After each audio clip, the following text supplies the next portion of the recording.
disappointing, depressing, sad. It was definitely put anyone who has an emotional attachment to the Warriors in a deep malaise. You're bummed. That sucked. There's no way to spin that. Larry Krueger, I think, is joining the program tonight. We may or may not have a panel. Something tells me everybody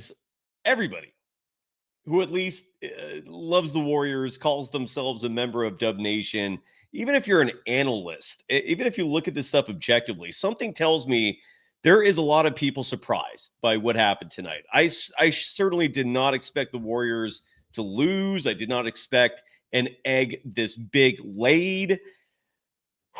There are panic buttons being pressed, folks. There's no doubt about that. We might have a panel, might just be me.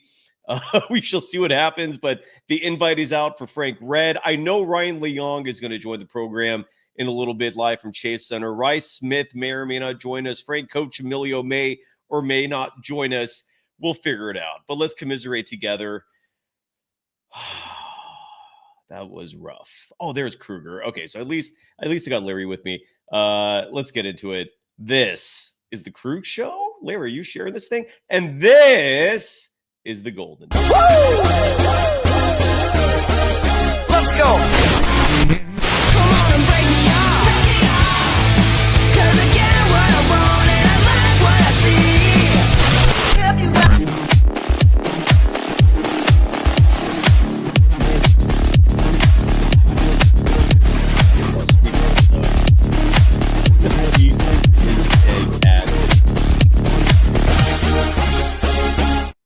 Welcome to the Krug Show, I think. Welcome, certainly, to Golden Days.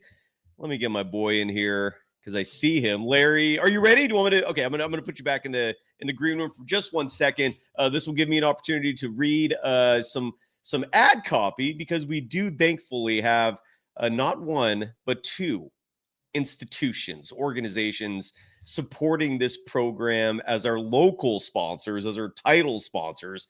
First up, Decades Official, a band that they play music. They're a band. That's what they do. But more specifically, you can hire this band for your event, whether it's a wedding, whether it's a birthday party, whether it's a fundraiser, whether it's an anniversary, whether it's just a good old-fashioned backyard rager, could be a corporate fundraiser, whatever you have in mind for your event.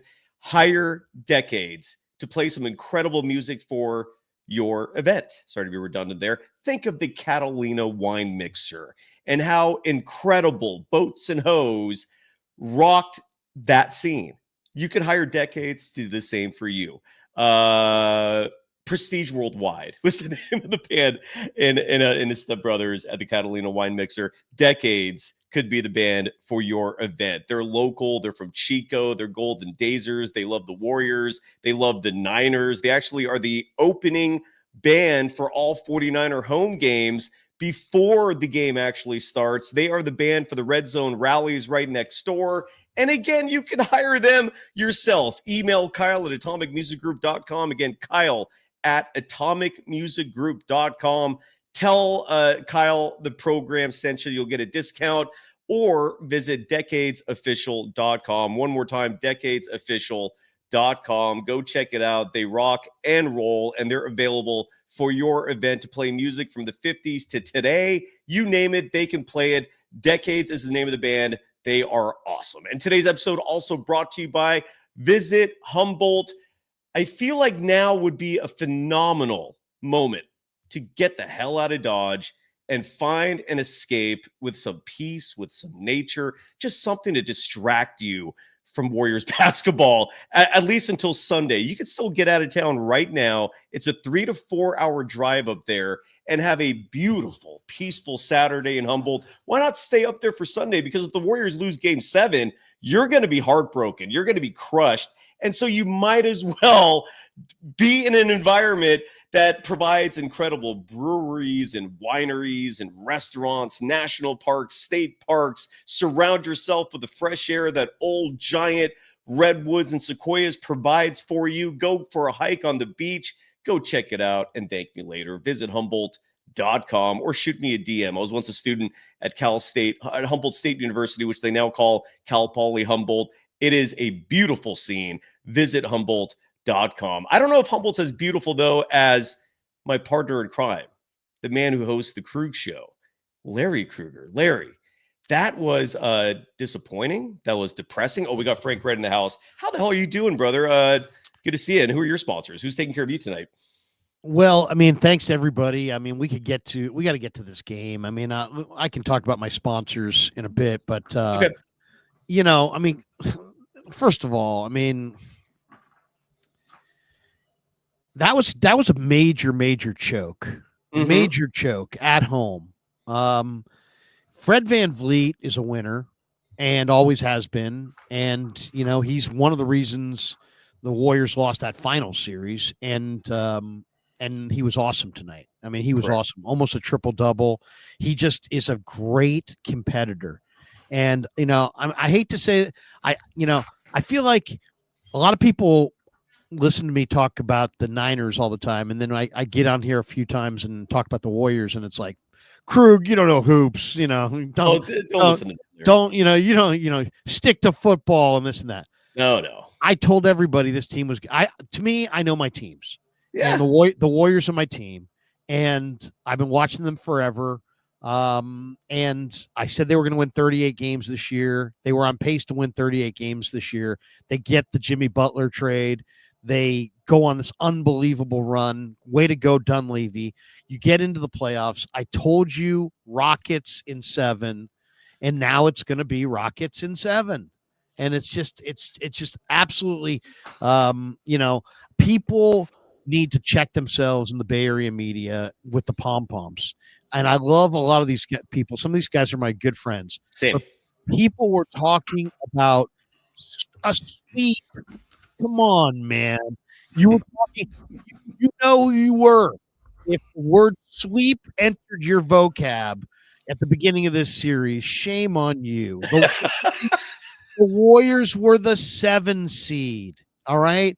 If they were going to win this thing, it was going to be by the skin of their teeth. If they win it now, it's going to be because Steph rises up on the road and has some all-time epic, career-altering, mind-blowing performance, which we all know it's possible. I would say I give it a 10% chance of happening on Sunday. But tonight, I mean, it's just such a gag job. I mean, so many bad plays. Draymond Green, really, I thought made a bad decision with his early foul. They just didn't seem emotionally like they were into it. Podziemski just does not quite have enough length and explosiveness to free himself up. He can't finish inside. I look at him as really, really nice trade bait. And they gotta get it right, man. They got one more year with Jimmy and Draymond and Steph, and they got to get it right. They're going down in the first round. They got one more year, and they got to figure this thing out. And it's sad because it's like they made this move. They got Jimmy. It was like a 2-year run. You would think with these guys getting older, this would be their best chance of 2 years, and instead seem very kind of casual after they had the Rockets by the throat. And, you let a talented team get off the canvas. They had no answer for VanVleet, no answer for the big man. Adams kicked their ass tonight, blocking shots and owning things. Good night, Warriors. Good night. It's ending on Sunday, and probably a lot's ending on Sunday. It's going to really be interesting to see what this offseason looks like. Well, especially if they lose Game 7, and we welcome Frank Red to the program as well. I want to get your thoughts. There's so much to break down here because, for starters, we don't know if they're going to lose Game 7. Larry, you're probably right that they will, but we saw 2 years ago when the Sacramento Kings beat the Warriors in Game 6 at Chase Center. They went into Sacramento and surprisingly took care of business. Stephen Curry dropping 50 points, but I also think 2 years later, circumstances have changed tremendously.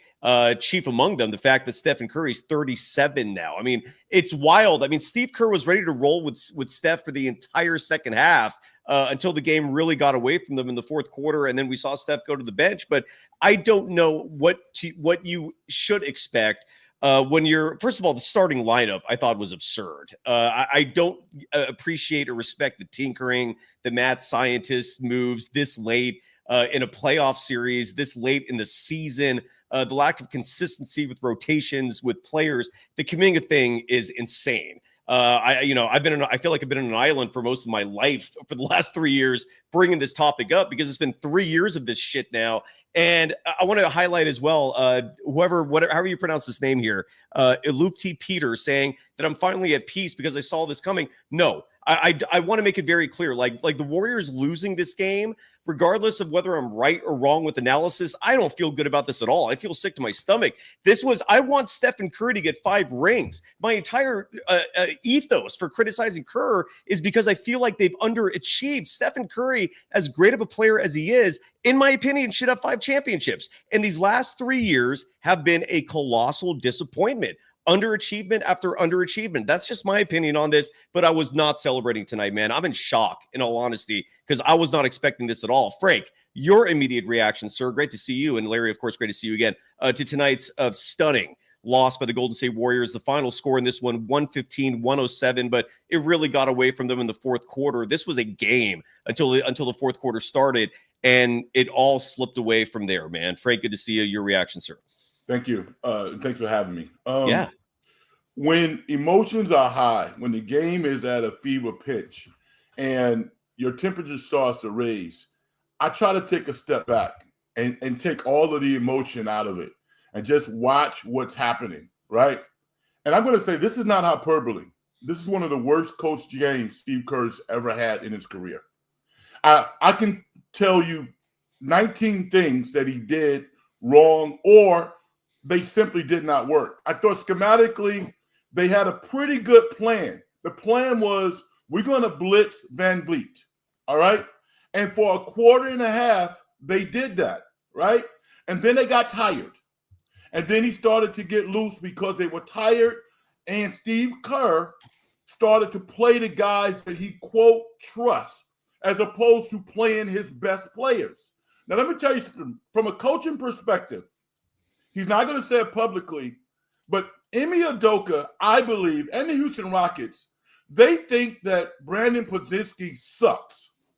They think he sucks. Yeah. They don't even guard him. And when he gets on a roll, he makes shots. Oh, whoop-de-doo, the Warriors might win by 2 or 3. But when they look at him and they break his game down, they're like, that guy sucks. And he's not going to beat us because he's not that damn good. Now, the other thing is, they think that Quentin Post is soft as cotton.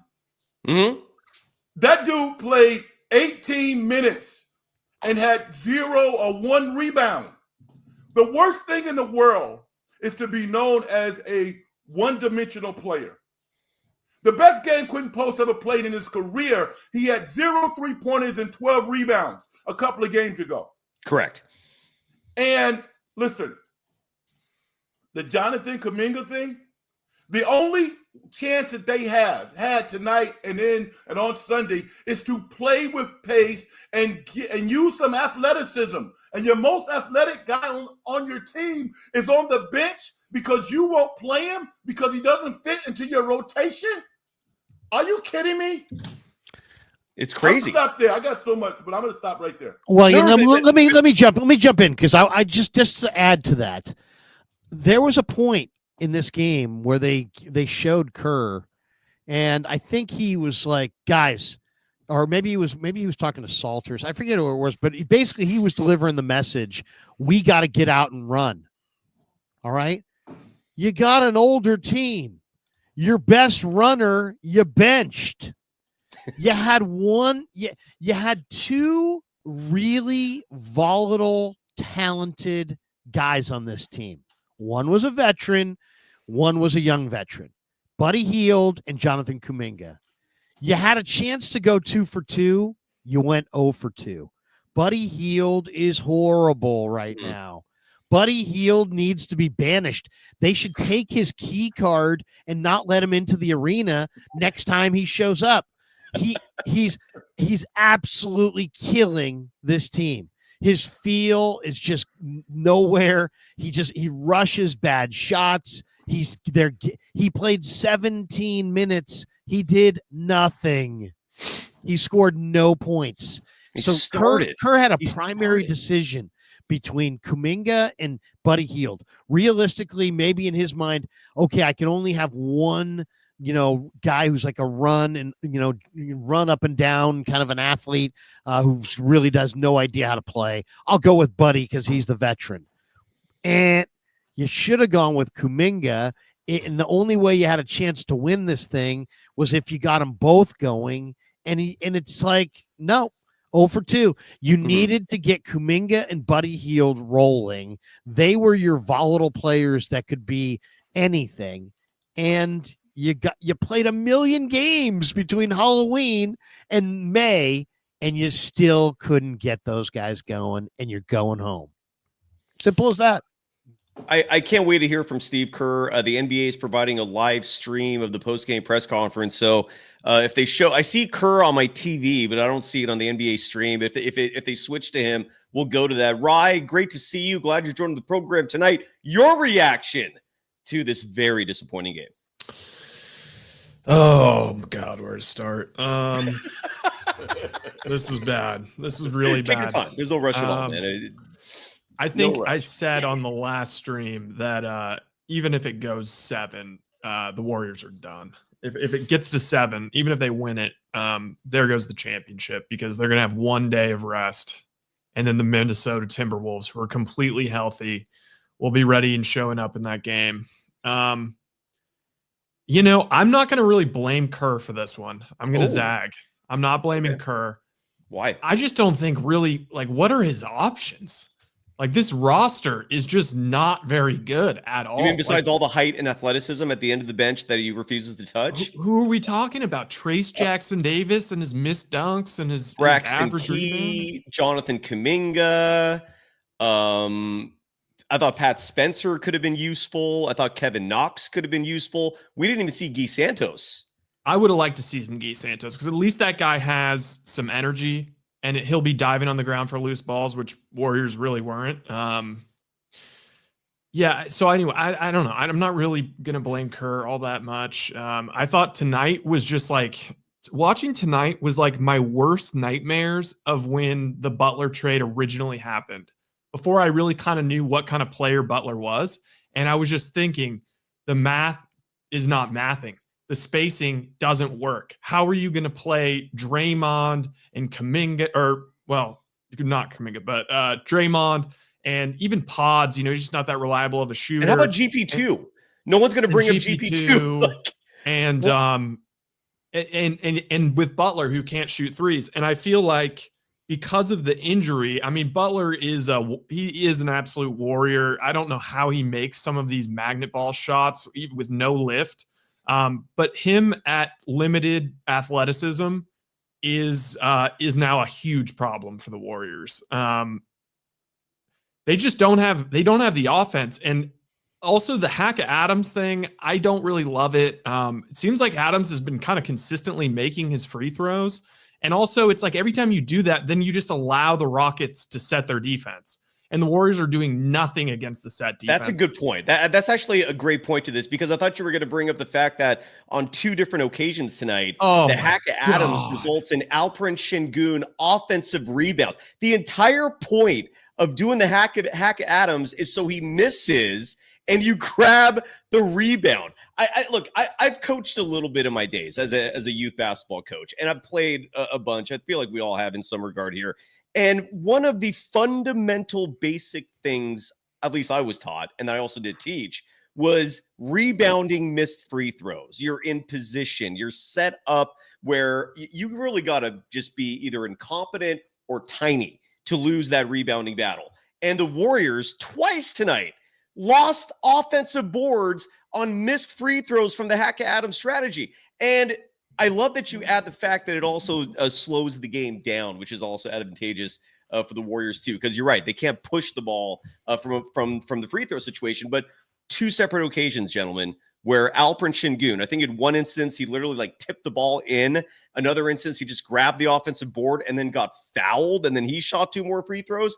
And this goes back to the size thing. Ryan, I appreciate you taking the stance of not putting this on Kerr, because you represent a decent chunk of the fan base who probably feels the same way you do. But I also don't understand how you could absolve him from a starting lineup, for example, where there's no the logic for Kerr to not play Kaminga is he thinks that the offense can stagnate and not produce spacing with Kaminga, Jimmy Butler, and Draymond Green on the floor together. But how the hell does that change with GP2 instead of Kaminga? It's not like GP2 is some offensive wizard out there. He's a defensive specialist who's competent at best offensively. Like, how do you explain that? How do you absolve Kerr, man? I think this is kind of crazy, Ryan. Okay, so there is a easy part where I will kind of blame Kerr. So I thought that going with GP2 was a smart decision because the Rockets this entire series have had no offense. Like they're getting shots, they're breaking shots, getting offensive rebounds, but no real offense, nothing really to go to until these past couple games. They've found something with this Fred VanVleet, Şengün pick and roll situation where it's just been a nightmare because every time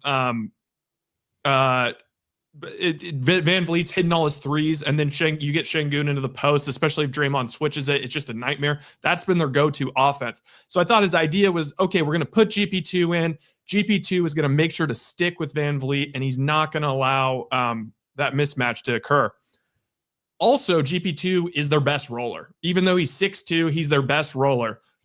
Where I have issue with Kerr is that no longer works once they go to that gimmicky zone. GP2 doesn't work versus zone. That's when you have to get Podziemski back in because Podziemski's actually pretty decent versus zone. So I will concede that point. One thing has to be mentioned here. Golden State shot 1 for 15 to begin the fourth quarter, or 1 for 16, whatever it was. And if you go back to this game, where this game was decided, Golden State did a really nice job to finish the third and to, make it a 2-point game going to the fourth. So as a Warrior fan, I think you're feeling, even though you're down and you only led for a very short amount of time in this game, you're feeling good, even though Houston's up 86-84 going to the fourth. Then VanVleet gets the 4-point play to start the fourth. We're not even 10 seconds into the quarter. You're right. And all of a sudden, the 2-point game, the momentum's gone, and it's 90-84 Houston, just like that. But what I was going to say is, then if you go look at the next few possessions, the next possession down, GP2 takes a 3. What? That's what you want? He airballed it, right? Curry gets the rebound. Curry later in that same sequence gets a 3, but he rushes it. So now you're taking 2 threes. Houston goes down the other end. What do? Jalen Green scored inside. So now they're up 92-84. Kerr calls the quick timeout. They come out of the timeout. VanVleet misses the corner 3. Draymond has a nice little floater. Houston turns it over. Adams knocks it out of bounds. And you're thinking, okay, things are good. But then Adams got the big block on Jimmy Butler. Curry misses the 3. Şengün next time down scored over Butler. Curry missed another 3. So I mean, if you look at that, there was a sequence there where Houston took like 6 or 7 shots all in the lane, and the Warriors took a lot of rushed and ill-advised looking threes. And that was it. You looked up, timeout. It's 9. The Rockets were up 7 or 8, and the momentum was gone. And it's just that, to me, VanVleet, I thought, was the difference in this game. Every time they needed a big play, that guy was there. Yeah. And sometimes he was making shots. Sometimes he was finding Jabari Smith, but he was hitting Jabari with perfect passes, and Jabari was knocking him down. I put out a tweet today. And I said, in Stephen Curry's career, there have been 2 guards that have matched widths against him, Fred VanVleet and Kyrie Irving. This is not by mistake. Fred VanVleet is a big-time player. Now, everybody has their own opinion. But, man, these decisions that Kerr is making, first of all, Jonathan Kuminga is one of the Warriors' top 5 defensive players. Agreed. Top three. I would say top three. Top, Fred, I but mean, that's just me. it's like, I mean, so here's the thing. Brandon Podzinski is not a good defender. He's a smart defender. He gives his best, but he's not a good defender. How many times do guys drive by him to the basket? And he's smart. He takes charges. I took charges. I understand it, but he's not a good defender. And his wingspan, Frank, Larry brought that up earlier. I looked this up once because I don't know if there's an official measurement, but a credible reported that it's about 6'4", 6'5". So basically same as his height. He's an alligator. Yeah. That's why I hated the draft pick originally. But I got to say, I mean, for such a short wingspan, he is incredible on the offensive glass. Man, that guy plays a heart, man. Listen, I'm not dogging this kid. Yeah. I mean, what he has done has been amazing. But he's playing against thoroughbreds. Yeah. This is not your mama's Houston Rockets. This is the AI version of the Houston Rockets. You got to put your best defensive players on the court. And Kerr doesn't do that. Quentin Post, listen, I would tell Jackson Davis, you know what, dude? I don't give a F if you miss 10 layups. I want you to go out there and play with some physicality or loony. It's embarrassing to watch Quentin Post play. If he's not making any shots, it's embarrassing. And to not put Kaminga on the court because the game is in the balance. The Warriors were right there. The GP2 4-point play is ridiculous. But what the Warriors needed to do was get a lead to get Curry off the floor. Draymond's gassed. You got to play these young guys, man. Yeah. You have to. Well, and Larry, you brought up that the start of the fourth quarter, which was a disaster. That Fred VanVleet 4-point play was just the beginning of this snowball effect. And it leads me to this point, which I'd love to get your thoughts on, all of you. Stephen Curry on the season averaged 32.2 minutes per game. And he's 37 years old. That's at least common knowledge. But in this game, through 3 quarters of play, Stephen Curry had already racked up 32 minutes, 23 seconds. So the fourth quarter hadn't even started yet. And Steph had already reached his season average in minutes. And one of the first things that goes when you're tired as a basketball player is your shot. It was not surprising to me to suddenly see these shots end up being flat at the start of the fourth quarter. And this is why depth is important. This is why going to your bench is important. This is why, again, when we saw that starting lineup and when we saw these rotations, it's just maddening. It's nonsensical. But I'm curious to know, if you're Steve Kerr, how do you not factor that into the equation, knowing that Stephen Curry, he's human? If you're going to give him that amount of minutes and expect the shots to keep falling, where's the logic in that? Larry, I'll start with you, sir. Well, I mean, I have no problem with Steph playing the minutes that he played in this game because that's what's needed, and this is the end of the season. This was the biggest game of the year. I mean, you had to have this one. Now you're going to have to win on the road. So now your chances of moving on are not very good. So this was a gotta-have-it game. I don't care how many minutes he played. And to me, 42 minutes is what I would expect him to play in a game like this. I mean, my bigger complaint, though, is Steve. I mean, think about yourself. You're sitting there imploring your team to run. In the first half, I mean, let me see. I have it in front of me. I have the first half box. In the first half, guys, the Warriors on the break won 19-6. Okay. With transition buckets, you mean? Fast break points. They won the fast break points in the first half, 19-6. Makes sense. Yeah. So it's like, get out and run, but you're imploring your team to get out and run, and you're not using Jonathan Kuminga. Yeah. What?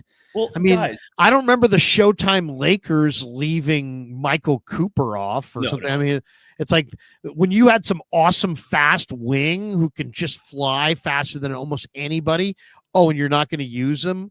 And it's like, and I don't care whose decision it was. I don't care if it was Steph Curry's decision.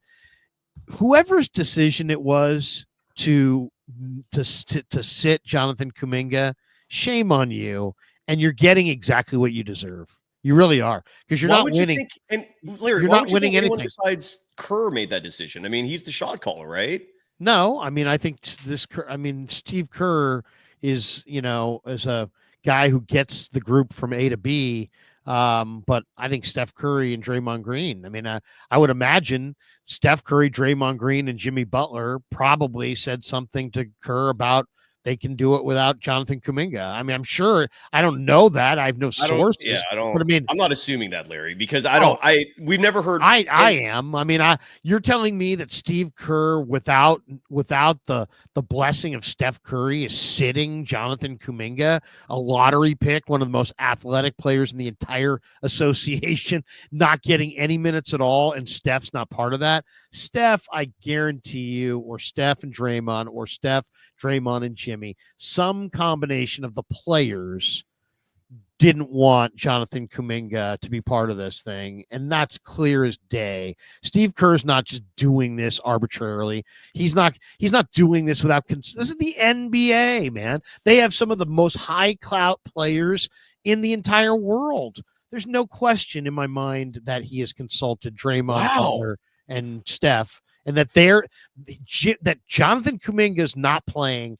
I guarantee you has something to do, or at least they've either authored it or blessed it.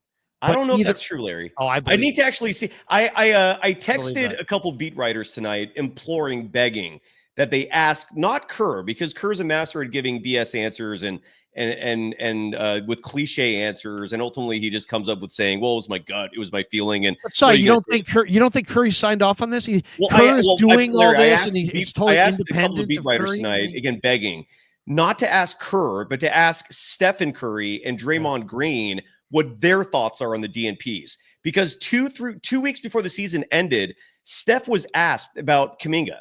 And Steph went on like a minute-long rant saying, guys, stop harping on this guy. Stop worrying about his rotation and his minutes. We're not going to win this thing without him. He literally said that. Like, he stood up for his boy. Draymond just last week on his podcast was standing up for Kaminga. That is the part of all this I am fascinated to know, because it has not come out. And I'm really hoping somebody asks the players, Steph and Dre, what their thoughts are about that. Because if they're signing off on it, then you're right. Then Kerr should be absolved of a significant amount of blame. But something tells me this is can I suggest one other thing? Maybe Tier 1 should be expanded if this freaking question hasn't been asked by now. It's only May the 2nd. I mean, nobody's asked this question. This playoff, when did the playoffs start? I mean, the series seems like it's been going on for 2 weeks. They do media all the time. Nobody said, hey, Steve, Kuminga was a lottery pick. In December, he looked like maybe he was going to be one of the best players on your team, and it's now May, and he has no role at all, and he's not hurt. Guys, do you want to go to Draymond Green live at his press conference?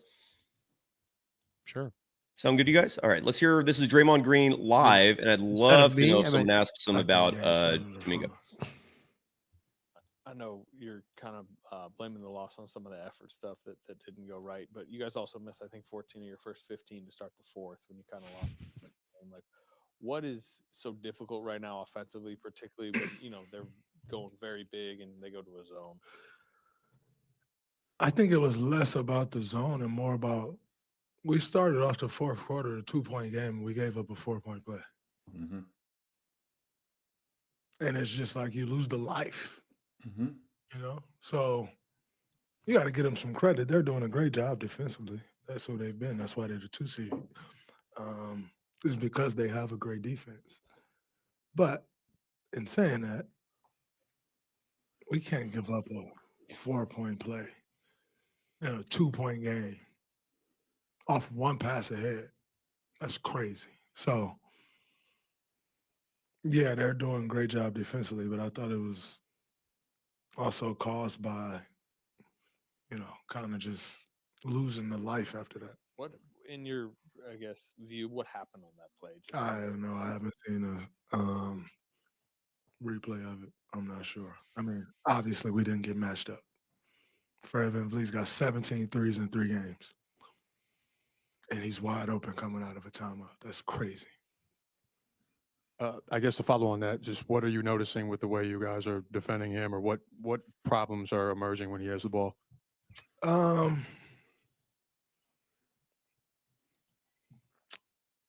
I think it's just comfortable. You know, he's comfortable. He's getting to what he wants to get to. Somehow you got to break that up. But he's too comfortable. Draymond, you've been in a lot of big games back here, a lot of big games on game sevens on the road. What is the difference and what's a key to getting off to a good start? Just got to meet force with force. Execute the game plan. You know, everybody will be excited. There'll be hype in there. They'll be loud. And then the game starts and it's just basketball. So you got to execute your game plan. Stay the course. They're going to make runs. Stay the course. Continue to fight. But got to execute. How do you see Steven Adams moving out there and the impact he's having on the game? He had 31 minutes. And All right. We'll take. That's tier 1, by the way. That was an up close look at tier 1. Hey, you know, one thing I think has to be stated is, you know, we got to give VanVleet some love here. I mean, VanVleet has just been amazing. The first 3 games of this series, this guy did very little. And then games 4, 5, and 6, 25, 26. He's averaging 26.7 games 4, 5, and 6, shooting nearly 60% from the field, 67% from beyond the arc. He had a 0 plus minus in games 1 through 3. He's plus 26 the last 3 games. Who is in charge of defending that guy? GP2 just ran by him on that 1-3 like it was just like it was a matador, like he was just stopping by on the way back to the bench. It was like he was jogging that way. That was a weird one. I thought the other huge play in this game, guys, was the ball that was going out of bounds. It got saved to Sengun. Sengun then cycles it to VanVleet at the top of the circle, and he buries the 3. That was a huge sequence, too. Well, you know what? It's interesting because Draymond was alluding to a lot of things when he said that VanVleet was comfortable. Again, they had a good scheme. The first quarter and a half, every time Fred VanVleet got the ball, they blitzed him, they ran at him, and he had to give the ball up. And then that went away, which again says to me, when I look at my bench, when I look at my personnel, I'm like, you know what? I got to get my best defenders on the court. This ideology that this version of the Warriors are going to outscore the opposition and win games going away, that's not going to happen. It's going to happen by how the Clippers played or how Minnesota took down the Lakers. And Ant-Man had 15 points, was 0 for 11 from the 3. But defensively, they were tight. Houston has done a better job executing their game plan. The Warriors have been good in spurts, but they get tired because Kerr is not playing enough of his players. You know, we'll see if it changes on Sunday. I don't think it will, but it needs to if they have a chance to win. Well, and strength in numbers is an adage that actually has some meaning behind it. It's not just a cliche marketing slogan. The Warriors have won championships because of depth, and I think a huge part of it, just my opinion on this, but is Stephen Curry doesn't have the build of like a LeBron James or even a Michael Jordan where he can single-handedly carry your team first through fourth quarter. He needs help, man. He's 6'3". And tonight we didn't see that digging into the bench. The people in the chat are bringing up that Steve Kerr has already said, and I'm trying to find the clip. Oh, here it is. Here it is. Okay, let's play this. This is courtesy of Anthony Slater. This is Steve Kerr talking about tier 1, by the way. Tier 1. I'm sorry. Tier 1. I just wanted to. He is tier 1, correct. And Larry, that's a fair gripe, man, because what you said about the media and the lack of questions and the lack of transparency, that's been a huge gripe of mine for years now, dude. Like the media, there's a combination of fear where media members are afraid to challenge him, and I don't understand the why of that. I guess I understand a little bit because they'll get fired. Yeah, Kerr literally got someone fired for questioning him just a few years ago. And if you're curious to know that whole story, DM me. I will give you the whole details. I'm not going to implicate you three on here delving into the details. But with all that said, it's a gripe of mine big time that We're not getting like hard-hitting questions. We're not getting Steve Kerr being forced to provide answers for the tough situations that we see. But here is, again, courtesy of Anthony Slater. Turn the volume up on your devices, please, because this audio is courtesy of Anthony Slater's phone. But here is Steve Kerr after the game talking about the possibility of Kaminga being a part of the Game 7 rotation. Here's Kerr. I know it would be a lot to ask a guy who played a lot. Is Jonathan Kuminga on the table? Yeah, 100% he's on the table. You know this. We've kind of found a formula here in the latter part of the season, and we stayed with that formula to start the series up 3-1. Things are going well, and then obviously last 2 games have gone very poorly. We have to assess everything, and lineup combinations, starters, all of that we have to assess, and we feel like we got a great chance to go down there and win Game 7. Dude, he is such a bullshit artist. And here's why I'm saying that, okay? He is, though. He's a classic spinster, and I'll explain why. He's using the 3-1 leads as an excuse that the lineups were working. You were being outscored in those games, all right? Like even maybe not after 3-1, but after 3-2, you were being outscored in this series in 5 games despite being up 3-2. You have not once blown this team out. They've now blown your asses out 3 times, all right? So to pretend that a lineup that is barely allowing you to squeak by is your magic salve, pardon me for not, biting that bullshit that he's spinning there. But more importantly, and I wrote about this on my Substack, again, dogwild.substack.com, wrote a whole piece because I got tired of the rest of the media not doing their damn jobs and holding this man accountable. He keeps bringing up the fact that the final third of the season, like the lineups he saw, is why Kaminga is not a part of the rotation right now. They were 12-2 when they got Jimmy Butler, right? And those first 14 games, Kaminga was not a part of that because he was still healing from the ankle injury. Then Kaminga comes and they're 11-5 with him.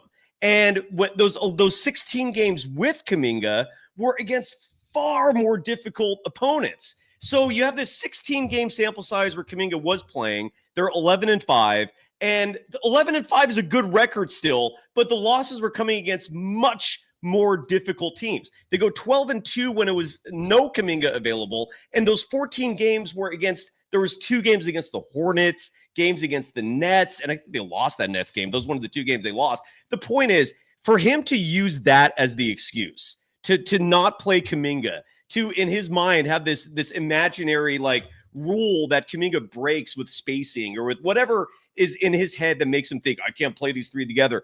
It's bullshit, man. It's all I'm trying to say. That logic is not sound. I'm done. Anyone else? It's easy to go at Kerr. It's harder to go at Steph, but Steph's being outplayed by whatchamacallit on the other team. There's no question. VanVleet. Yeah, I mean, Steph's got 12 turnovers in the last 3 games. I mean, he's I would say VanVleet's taken it to him a little bit the last couple of games, and Steph's going to have to elevate. And it's just, he's an older guy. He's playing lots of minutes, as you said before.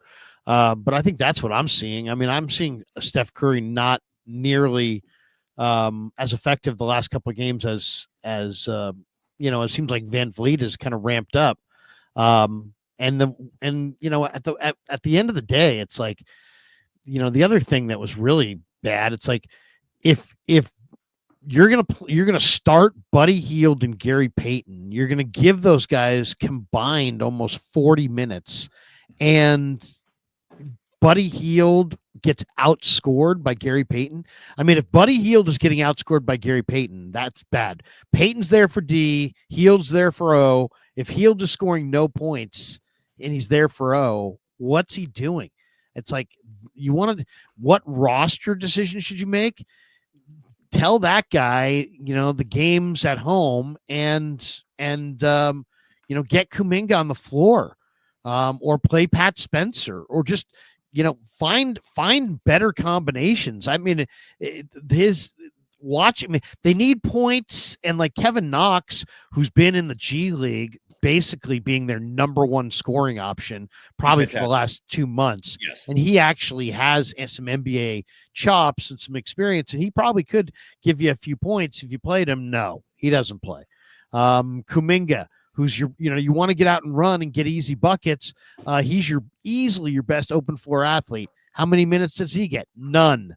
So it's, he's but third, once again, Larry, he's third. Just to remind people, because this needs to be noted, Kaminga's third on the team in scoring. Last show we did 2 days ago, I was harping hardcore on this, that the Warriors offense has serious issues putting up points here. And it happened again tonight. How do you bench your third best scorer? Here's Kuminga's standings in terms of numbers this year, right? And of course, the Kerr apologists will immediately bring up, spacing, or they might find some random metric where, when Kuminga comes on the floor, Steph's plus minus goes down a little bit, even though that's a 2-person rating out of 5 and is in no way, shape, or form objective. Here is what is objective. Jonathan Kaminga this season, 15.3 points per game, third on the team in scoring. You're going to sit here and tell me they didn't need that tonight? 6th in rebounding, 4.6, despite being 7th in minutes. 5th in assists. He actually passes the ball. 3rd in blocks. You didn't need his defense out there and his size tonight? He's 3rd in free throws made, 2nd in free throw attempts. But in Steve Kerr's mind, they did not need him until maybe game 7, which is not the position he ever wanted to be in the first place, because Minnesota's waiting in the wings. I mean, this is insanity. Go ahead, Ryan. I'm just, I think Kaminga, very much like the backup quarterback position, becomes the shiniest object ever when the Warriors lose. And it's like, oh my God, they should play Kaminga. But my issue with Kaminga, I feel like they really did, and especially there was that point in the season where like Steph was kind of bigging him up, and I think Draymond came out and said like, we're not going anywhere if we don't get Kaminga. And Kerr came out and basically said, what we want to see from Kaminga is we want him to take that GP2 role when GP2 was out. Correct. And yeah. And I just don't feel like Kaminga has when Kaminga got in the game. No. Right. I'm going to stop you there for 1 second, because you're making a good point until right there.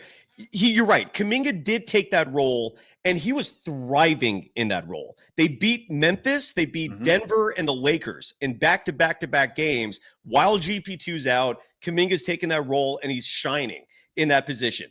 He did nothing to lose that role. GP2 came back incredibly. The man's a magic healer, and all Steve Kerr did was just bump GP2 up in the rotation and bump Kuminga down in terms of minutes. Kuminga did nothing to deserve the reduction in minutes, man. Did you see him actually do something to see his role reduced like that? Because it was the Rockets game, the final Rockets regular season game, when GP2 came back, and Steve Kerr just immediately goes, I'm going to give him 25 minutes and Kuminga 15.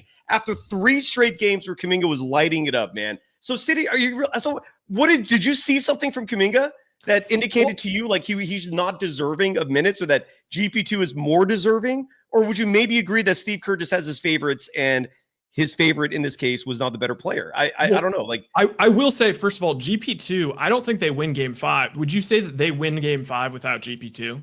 If Kuminga played instead, yes. Okay. Also, GP2 before this game, I know it's like, okay, he's not a great shooter. He's 25 for his last 43 from 3. Including 5 of 11 from 3 in this playoff. So I feel like he has earned his spot. I really don't have any issues with GP2 getting on the floor. Over Kuminga? No, there's only don't. So many minutes, right? That's the problem. I don't mind GP2 playing. I mind it when he's prioritized over your bigger, more athletic, younger players who on the season are putting up better numbers. Like, that's my issue with this. You don't have an issue with that, do you? You think GP2 deserves to be prioritized to be ahead in the rotation? I don't like if we're talking team scoring. If we're talking who's the best player, who's the player that you want to build around for the future, who's the player that is going to accrue more value in the trade market, it's obviously Jonathan Kaminga. I really like GP2 for this team. I also will say I think Kaminga had a shot that first game when he came in. Obviously, we're going to give him a little bit of a break, I guess, because he's fresh off the street. Yeah, he wasn't planning to play. But I will say in that, what was it? Game 3. Like when he started? what I wanted to see from Kaminga that game was crashing the boards, like Wiggins 2022. Like that's really what they need from him is his size, athleticism. He needs to go get boards. I think he had 1 rebound. Yeah. He only played 16 minutes too, though. Let me say this though. It's like when I talk to my friends, when we talk ball all the time, it's like they sometimes have tunnel vision and they have these key metrics of how they gauge success. And I'm like, well, let's talk basketball for a second, right? Jonathan Kuminga is a good perimeter defender. He also cries to the referees. I'm not making this guy out to be Scottie Pippen. What I'm saying is in key areas where the Warriors are failing, he's actually good at. And to not have him out there on the court is horrible. Look, I'm going to tell you one strategic move. Against the Houston Rockets, because they only really have one primary ball handler, the Warriors need to extend their defense. Jonathan Kaminga and GP2 both should be used to extend their defense, because the reason why Fred VanVleet is able to make those threes is because he's not tired at the end of the 24-second shot clock, because nobody else on the Warriors can really extend the type of pressure and length that Jonathan Kaminga can do. And those types of moves to me is the problem I have with Steve Kerr. Not to like play this guy in key roles. It's unbelievable. And the last thing I'll say is those 3 Hall of Famers that the Warriors have, they will run through a wall until their bodies say they can't run through a wall. So if it's Kerr's philosophy, if it's their philosophy, collectively, Kerr has to be like, yo, fellas, I went with what you said with Kaminga, but look at the stats. We need this guy. You guys are not performing to the extent that you can do it on your own. Or if I'm Kerr and I go, I'm going to hold this against Kaminga, that's bullshit. He's the one guy who has lived, who can match the athleticism of Houston. I mean, Amen Thompson, the dude can't shoot past 7 feet. But he plays most of the game because he's doing all of these other things. And Kaminga can do some of those things. And for him not to play and get on the court is an absolute travesty. And if the Warriors don't win, Kerr's going to get it. He's not going to get fired, but he's going to take a lot of heat because it feels a little, not personal. I'm not going to get this out of his head, but it's clearly his tunnel vision, if nothing else. What do you guys think about the fact that, like, take the Kaminga part out of this, right? What about the fact that Kerr thinks it's a good idea to have lineups with Steph, who's 6? I think it's incredible to me that the size part of this is routinely just dismissed in a game of basketball. Like where out of all the sports, like imagine having an O-lineman. Remember the Niners? Who's their coach? O-line coach, Bob McKittrick, who had this belief that O-linemen could be like 280, 290, but they were fast. And back then, like cut blocking was legal. So you had this army of like slightly smaller, but really athletic, quicker O-linemen who were just shot blocking, and you got the job done. But like that, outside of that, like I don't really know of any scenario where like athleticism is taking a backseat to IQ. Let's say that's what's going on here for the sake of argument, where Stephen Curry, who's 6'3", Buddy Hield, 6'4", GP2, 6'2". That's 3/5 of your starting lineup with an average height of 6'3". Like I don't know how he sees that as being effective. Larry, like what do you think when you see that? Like I get that he respects size and he wants the speed, and I get all that. But at the same time, I feel like you got to be a little pragmatic here. And you look at the Houston Rockets, who are like throwing out a 3-center lineup where Jabari Smith is your smallest player, and your lineup has 3/5 of it comprised of guys averaging 6'3" in height. How, like, that drives me insane. I just don't understand how we're still seeing this. Larry, your thoughts? Well, it's not really purely about height, because I think if you go against smalls against bigs, I bet you the smalls beat the bigs almost most of the time. Really? Yeah, I would say so, especially in an up-tempo situation at the end of a game. I understand why he goes small at times. It makes sense. I mean, there's when you want to speed a team up and over the long haul, you're going to lose on the glass. But if you're trying to speed a team up, you put extra defenders and athletes out there, and you try to play fast and try to get them to play faster than they like to play, and then they'll make some uncharacteristic mistakes, and you'll get a couple more possessions, and that's how you come back. I believe in that, and I think that's a good approach. The problem is not that. The problem is just that that's not the problem. No, that's not the problem. Larry, you're 6 feet tall, correct? The problem is this. The problem is that I'm 6'2". Thank you. Okay, so you're telling me if you're playing a basketball game and there's guys 5'11", 5'10" out there, you're not going to have the time of your life destroying those dudes? No, but I mean, it's going to blow you out of the water with speed. It's not as simple as that, because you got all kinds of different length and athleticism. It is that. Sometimes it is that. Draymond Green is 6'8", but he plays 6'10". It depends. Your arm length. There's a lot of things involved. Draymond's an exception. Draymond's an exception. GP2 is not like playing a 6'2" guy. He doesn't play 6'2". He doesn't play 6'2" in any way. Offensively, he finishes in the trees. And GP2. Yeah, GP2 he plays 6'2" as a perimeter defender. Do you see Fred VanVleet shooting? No, over he doesn't. No, he day? doesn't. He's got length of a guy who's like 6'6". He's got unbelievable length. He's got almost like Spreewell type length. This is a guy who can pick you on your right side when he's standing on your left side. I mean, he's got ridiculous length. That's why he plays bigger than he is. That's why he's out there. He used to. I don't think he's that guy now. Well, he's not the same player, whatever, but he still plays long. He's got long arms.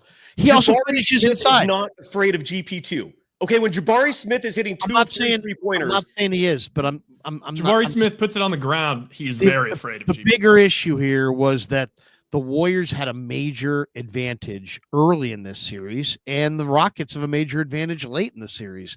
The advantage the Warriors had early was that when the series started, 3 of the Rockets' best players had never even played in the playoffs. So Golden State needed to come out big early. They kind of did, but they couldn't finish the deal.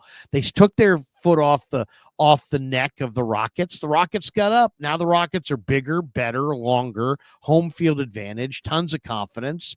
And now the question I would have for you guys is, what percentage chance do you give Golden State of winning in Houston in Game 7 on Sunday? Before I answer that, Frank, you played D1 basketball. Is Larry right about the height thing?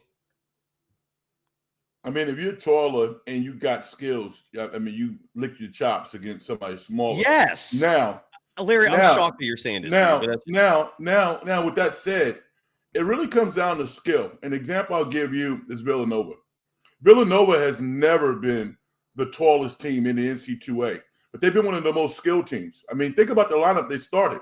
They started Jalen Brunson, 6'1", 6'2", DiVincenzo, 6'3", Mikal Bridges, 6'7", Eric Paschal. Yeah, Eric 6'6". So again, I'd rather have skill over just height, but height is good when you're skilled.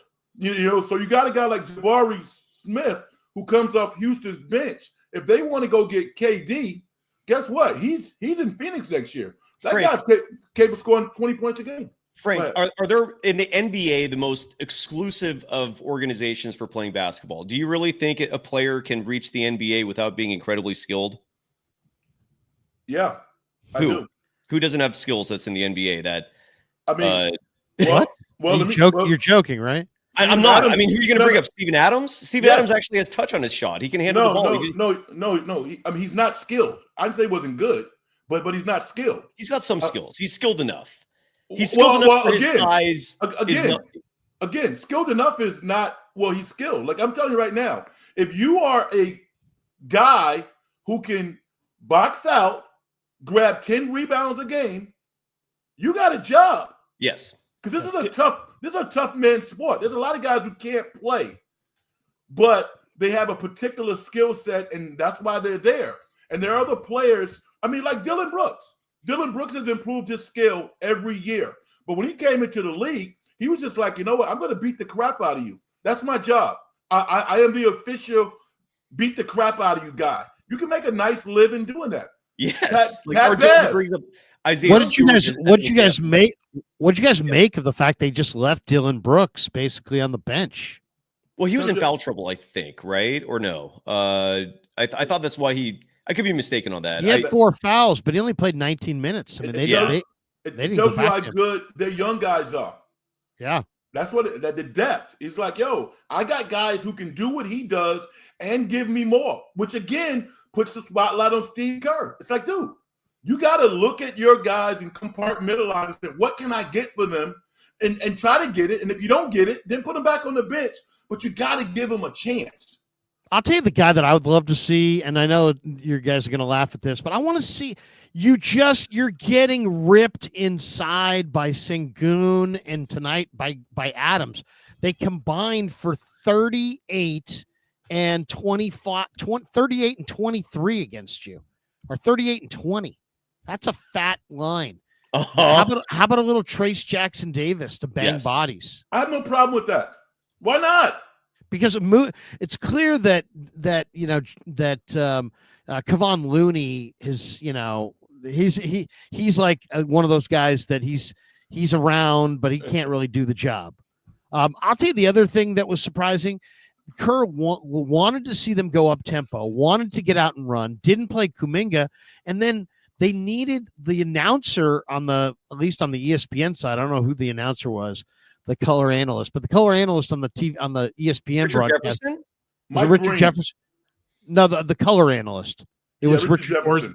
Richard Jefferson said about 4 different times in the broadcast, the Warriors look low energy. Yes, And, he did. You're right. for him to say that, and then for Guy Santos to only get 2 minutes when he is their ultimate energy player. And also, that's a guy that if you were going to think about these last couple games, you would think, hey, I'm going to give this guy a big minute run in the home game, because he feeds off the crowd feeds off him. He's high energy. No, you're low energy, and Guy Santos gets 2 minutes. Great. No, I think you're absolutely right there. And again, this goes back to this is why earlier I brought up the fact that Stephen Curry played the amount of minutes he did, because I think you're in game 6 and he's not going to be as fresh as he was in game 1. Now you don't have these 2-3 days off in between games. You just have 1 day off. And this is why I'm not surprised, but why I'm disappointed that Steve Kerr didn't dig into his bench. Because, yeah, I heard that too, Larry. Richard Jefferson was calling it out repeatedly. Houston won the battle of aggression. They won the battle of hunger, and that is so disappointing. But at the same time, you're looking at a Warriors team where the 3 best players are 37, 35, 35. And Steve Kerr's answer to that is GP2, 32. Buddy Hield, 32. And then the youngsters got some run. I guess Quinn Post got 18, and then Pajemski. But yeah, it's insane. Ryan, you've been quiet lately, dude. What's going on with you there? Dude, I mean, I'm just coping. I honestly, I'm with you with the old legs. It's just like, I mean, this was kind of the game. Like, if you're Kerr, it's pretty hard to take Curry off the floor. I feel like at the beginning of the fourth. I feel like what they wanted to do is they wanted to get a tiny lead, and then they could find 2-minute stretches for him to get off the floor, maybe do a couple offensive, defensive substitutions. Mm-hmm. But unfortunately, it didn't work out. I will say early in the series, I brought up just how shocked I was to find out that Fred VanVleet is shooting 37%, not from 3, from the field on the season. The guy shoots a knuckleball. He doesn't even have rotation on his shot. He must be one of the only guys in the entire league who doesn't have rotation on his shot. And I think because of that, the guy just gets in these he goes through crazy slumps. But then when he gets it going, he really gets it going. I mean, how much of this, this is a little bit of loser talk, hopeful thinking. How much of this is just the Rockets have had a complete magnet ball for 2 games in a row? They're not missing 3 every single time. There's a critical anything. It's whether it's Jabari Smith, Terry Eason, whoever it is, they're raining 3s. And this is just not the team that we saw the first 4 games of the 4 games of the series. I also will say, I know this might sound crazy, but I actually think the Warriors had a chance to sweep if Butler doesn't get injured. So I think that game, what was that, game 2? That's fair. Game 2 was hanging on the table, and the Rockets hadn't figured anything out. And I felt like that. Yeah, no, you're right. The edges to the Rockets for this series going longer, right? Yeah. Like a perfect example of what substantiates that logic is Amen Thompson, 2nd-year player. He looked like a rookie the first 3-4 games of the series. He did not look like a rookie tonight. He's starting to figure things out. and that's causing problems for the Warriors. Right. A lot of these shots that you see that the Rockets are taking, Houston was 12 of 30 from beyond the arc tonight. 40% of their threes went in. That is a good number. Way too good to give up if you're a defense. But a lot of those threes were wide open. Like Aaron Holiday, he only played 5 minutes, 34 seconds in this game, a clutch 5 minutes, 34 seconds. He hit that big three. Jabari Smith was 2 of 3 from deep. Tari Eason, 2 of 3 from deep. Fred VanVleet, 6 of 9 from deep. But again, this is why I bring up the height thing, because it's a hell of a lot easier to make shots when the defender is way shorter than you, so you don't have to worry about your shot getting blocked, which is all the more reason why what Stephen Curry does is so damn impressive. He's GOAT status in my book, one of them. But I think that's a huge reason why the Rockets are hitting the three so well. It's because they're wide open. And you look at the Warriors, who are smaller, and the Rockets are great defensively, and a lot of these threes are challenged. You see Steph like with 2-3 dudes on him forcing these threes up. That's what I think, at least. Do you guys want to hear from Draymond Green, by the way, talking about one thing I want to see in Game 7 is I want to see the Warriors. I want to see the Warriors make a conscious effort to force somebody not named VanVleet to beat them offensively, because to me that's where this thing is going south on them. VanVleet had 29 tonight, and he made every big play, and he's not a big guy, and he's not the quickest guy, and you should be able to just take him out. Force him to pass the ball. Don't let him get going offensively. They're 11-11 on the year when VanVleet did not play. If you can somehow take him out of the game offensively and force other guys to do it, I think you might be able to beat them on the road. And that's the point. That's the point. Sorry, go ahead. No. I mean, I'm listening to you guys talk, but when I look at, okay, it's 3-3. Why is Houston in a better position right now? They're executing their defensive game plan better than the Warriors are. You know, plain and simple. The Warriors can make this thing really ugly and eke out a win, but they're breaking down defensively. There's no reason why Fred VanVleet should get the number of shots that he's getting. Kind of like what Larry said. They did it for a quarter and a half. If you're going to blitz him, then damn it, you got to blitz him. You got to be disciplined. Like Draymond said, the game changed when GP2 gave up that 4-point play. And one other last thing to add is this Houston team is a good defensive team with lots of athletes, with lots of length, and they get lots of steals. Tari Eason had 4 steals by himself today. They have 12. I mean, that, another reason number 7,000 to play Jonathan Kuminga. He has length. He has athleticism. 12 steals for Houston today, 6 for Golden State. That's crazy. And that was like one of the biggest takeaways from, what was it, Game 1, when Jimmy was looking super healthy and him and Draymond were just being absolute menaces. I think Jimmy had 5 steals onto himself. Yeah. And that is another reason to get it out of Fred VanVleet's hands, because he just doesn't turn the ball over. They just weren't turning the ball over at all. Do you guys want to hear from Draymond Green talking about Kaminga next, or Pay Chats next? We got Ryan Leong joining us in just a minute as well. What do you guys think? Sure. Draymond? Yeah, I would love to. All right, here is Draymond Green. Someone asked, and I'm incredibly grateful for that. He was asked about Kaminga's DNP. This is exactly what I've been wondering. Like, what do the star players think about all this? So here is Draymond Green himself asked that question, and here is the answer. Again, this is courtesy of every 6 to 7 p.m. at night Pacific time. Larry Krueger is on KNBR, and this clip is courtesy of KNBR. So let's hope the audio reflects that. Usually they're really good about the audio volume. Here is Draymond Green. I mean, there were times in this game you could see you and Pots especially where you guys looked, you were frustrated with the way things were going. How much of the frustration was based on what you guys were not doing, and how much was it with what they were doing? It's all of what we're not doing. Fighting to come up with the loose balls when they're out there. It's all what we're not doing. Is that a very correctable thing, you think? Absolutely. Wait, that's not the clip. I'm sorry. I apologize for that. Here it is. This is the clip. I'm sorry. The moment I heard that, it sounded weird. Here, let's try again. Here's part 2. Everything has to be on the table for Game 7, and Kerr said that there's a 100% chance he's going to consider playing Jonathan in Game 7. a lot to ask, but do you think that he would be something interesting to see in a Game 7? Yeah, he cut out for it. He cut out for whatever you throw at him. He built the right way for that. 1,000%. Everything has. Larry, you hear that and you still think he's behind Kuminga getting DNPs? I mean, maybe not him specifically, but there's no doubt in my mind that Steve talks to his players. I mean, Steve's not doing this against their will. You don't know that, though. You don't know that. I don't believe it. I don't believe that.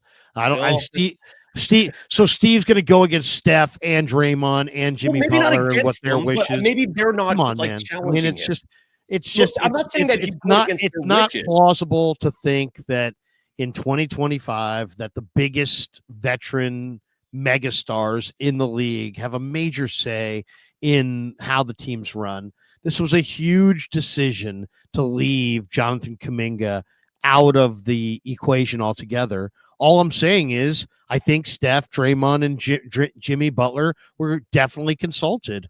And if they did, and if they want, believe me, if they wanted this guy in there, he'd be in there. I don't know. That's some Kerr propaganda, dude. I need to see the evidence to believe that, because you're never going to see the evidence, though. Like, there's never going to be a report that comes out from Tier 1 where they ask the hard-hitting questions and get Curry in to get some drinks in him behind. Like, also, Curry's not that kind of guy. He's never going to come out and admit that.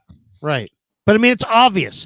I mean, are you telling me that Steve just makes these decisions in a vacuum? And no, no. Well, not in a vacuum, but I think he's doing it with his coaching staff, and the coaching staff, I think, is too afraid to challenge him. Because they want their jobs. This is the whole. So Terry Stotts is making this call. Come on, and Jerry Stackhouse. I don't think they're making the call. I think they're sitting there going, like, here's how I picture it going. Steve Kerr is talking to them, going, well, I just don't see Jonathan fitting with Jimmy Butler and Draymond. I don't like the spacing. I don't like the fact that we have 3 non-3-point shooters out there.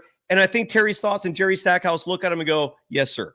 That's my guess. How things are going. Those guys are smart, man. They're like, oh, I like my check. Exactly. I think too many people in this world are too afraid of losing that check, and they'd rather be yes men, just going with the flow than challenging authority.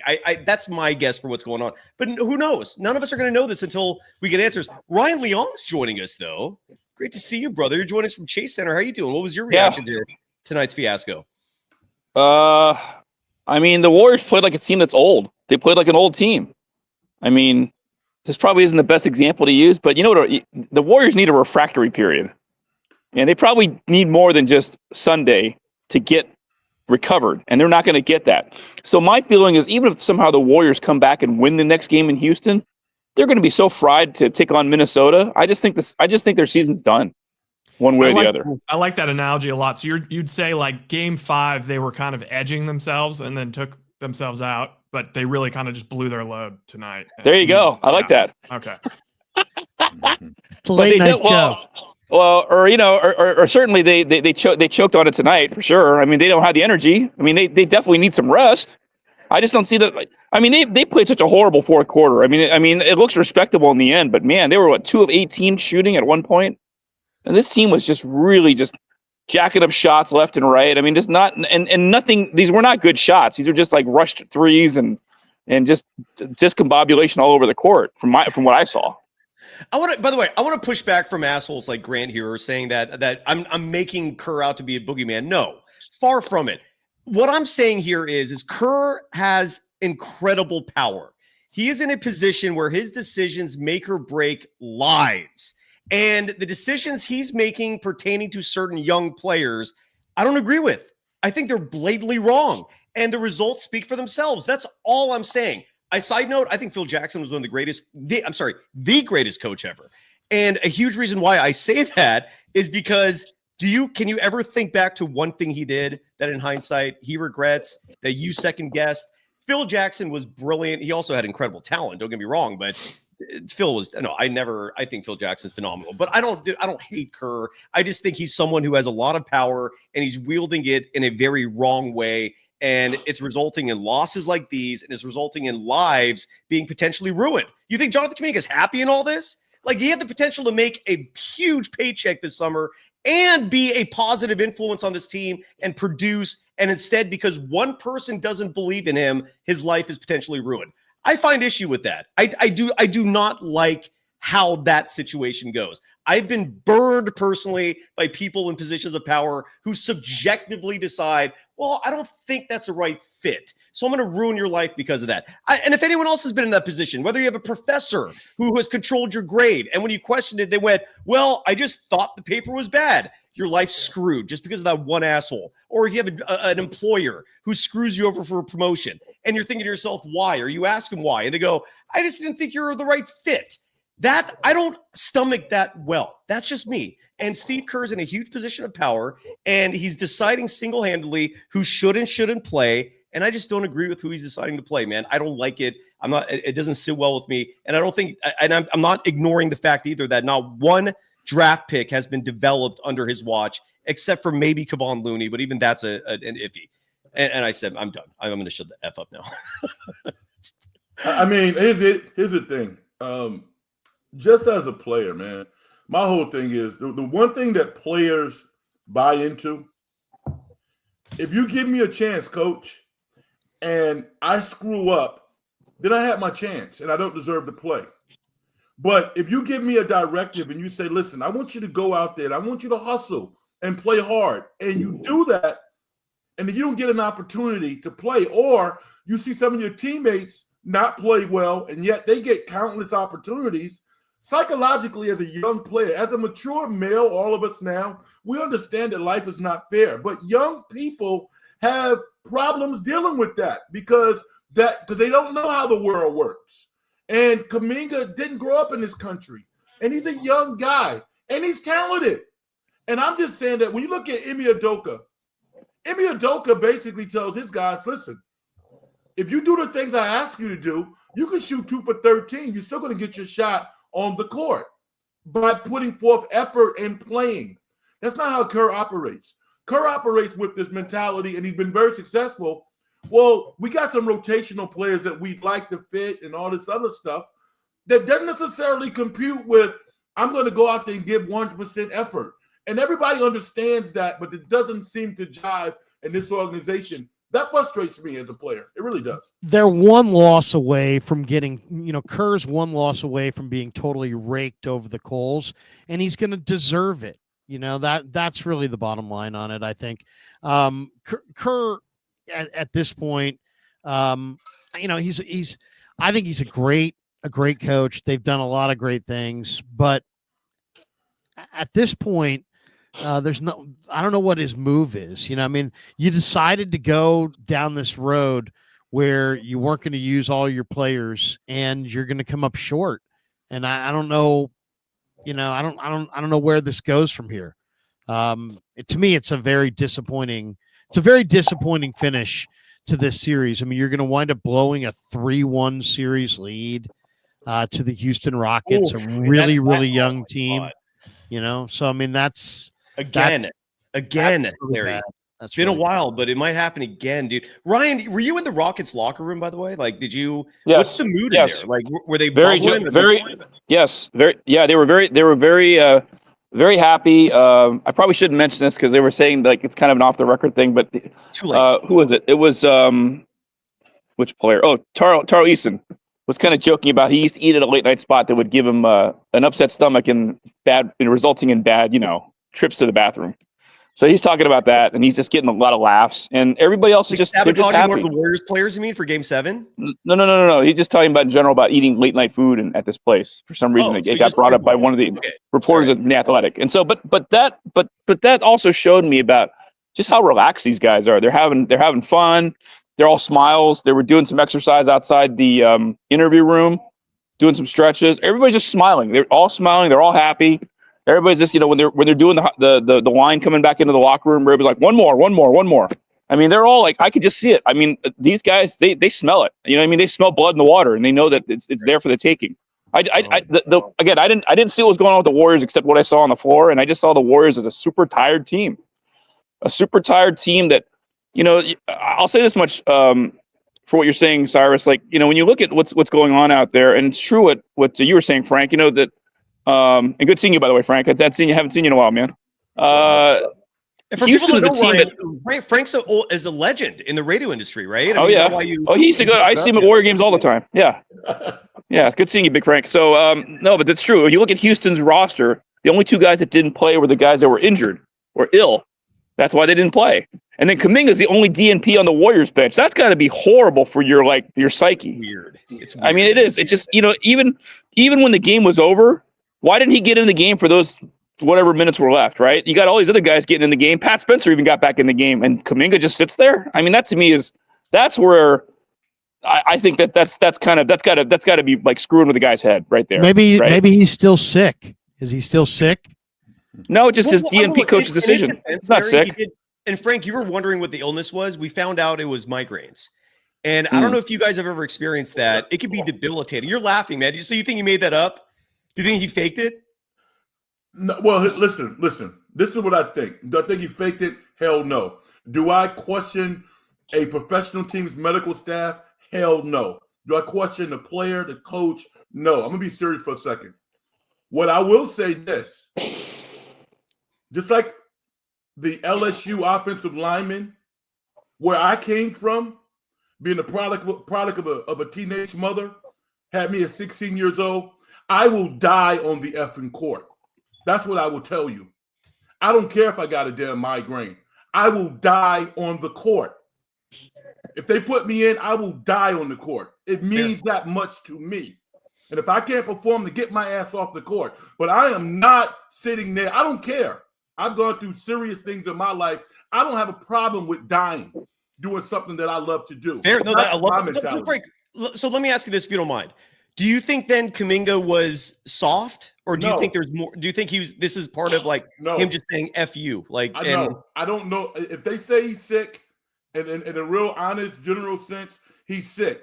Everybody has different pain tolerances, though. Okay, everybody is wired differently. All right, you have some say so in what you can do. My brain could. I mean, I could have a damn migraine. It could be debilitating, but. Coach, I'm ready to go. Put me in. We saw Michael Jordan play with 103-degree temperature. We've seen heroic acts. We've seen NFL football players in between series take their helmet off, throw up, strap it back on, and make plays. Means that much. That's what I'm saying. Well, Mitchell Innes brings up Terrell Davis in I think the 97 Super Bowl. He missed like a half, right? Didn't he miss the first half? I can't remember exactly, but I know he was dealing with migraines. You guys remember that, or am I the only one? No, I remember. Yeah. Was it a half? Is that what he missed? He missed something. I know he missed some period of time in that game, but yeah, he had bad migraines. Yeah, it is serious, but at the same time, the whole thing's just crazy, man. Anyways, Ryan, you guys want to get to pay chats? I know, Larry, you posed the question like 30 minutes ago, looking ahead to Game 7, and we obviously got to tackle that. But let's get through these pay chats real fast. Wayne Sturr dropping $5.99, saying disappointing, no intensity the entire game. Blame the coaches and players. The Rockets hustle. They got the loose balls. I don't know if you guys want to hear Jimmy Butler attribution. He said just as much as well. The starters, 13 points in the fourth quarter. Pathetic.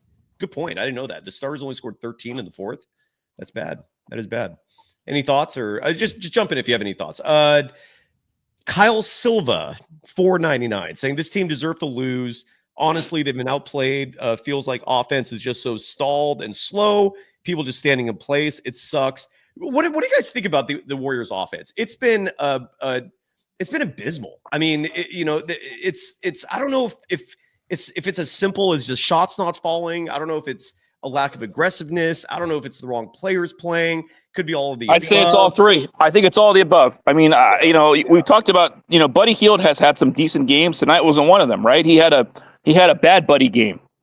0-4 shooting, 16 minutes, 32 seconds. 0-4 from three, no points. Yeah. 3 rebounds. I mean, just a forgettable game for him. 4 fouls. When he's had bad games, he's been horrible. I mean, it's really not gone well for Buddy Hield. He's really been feast or famine, and I guess the Warrior players love him because they talk about what a great teammate he is. But when you're having a game like that, I mean, he's just taking up space on the court. Just eating minutes.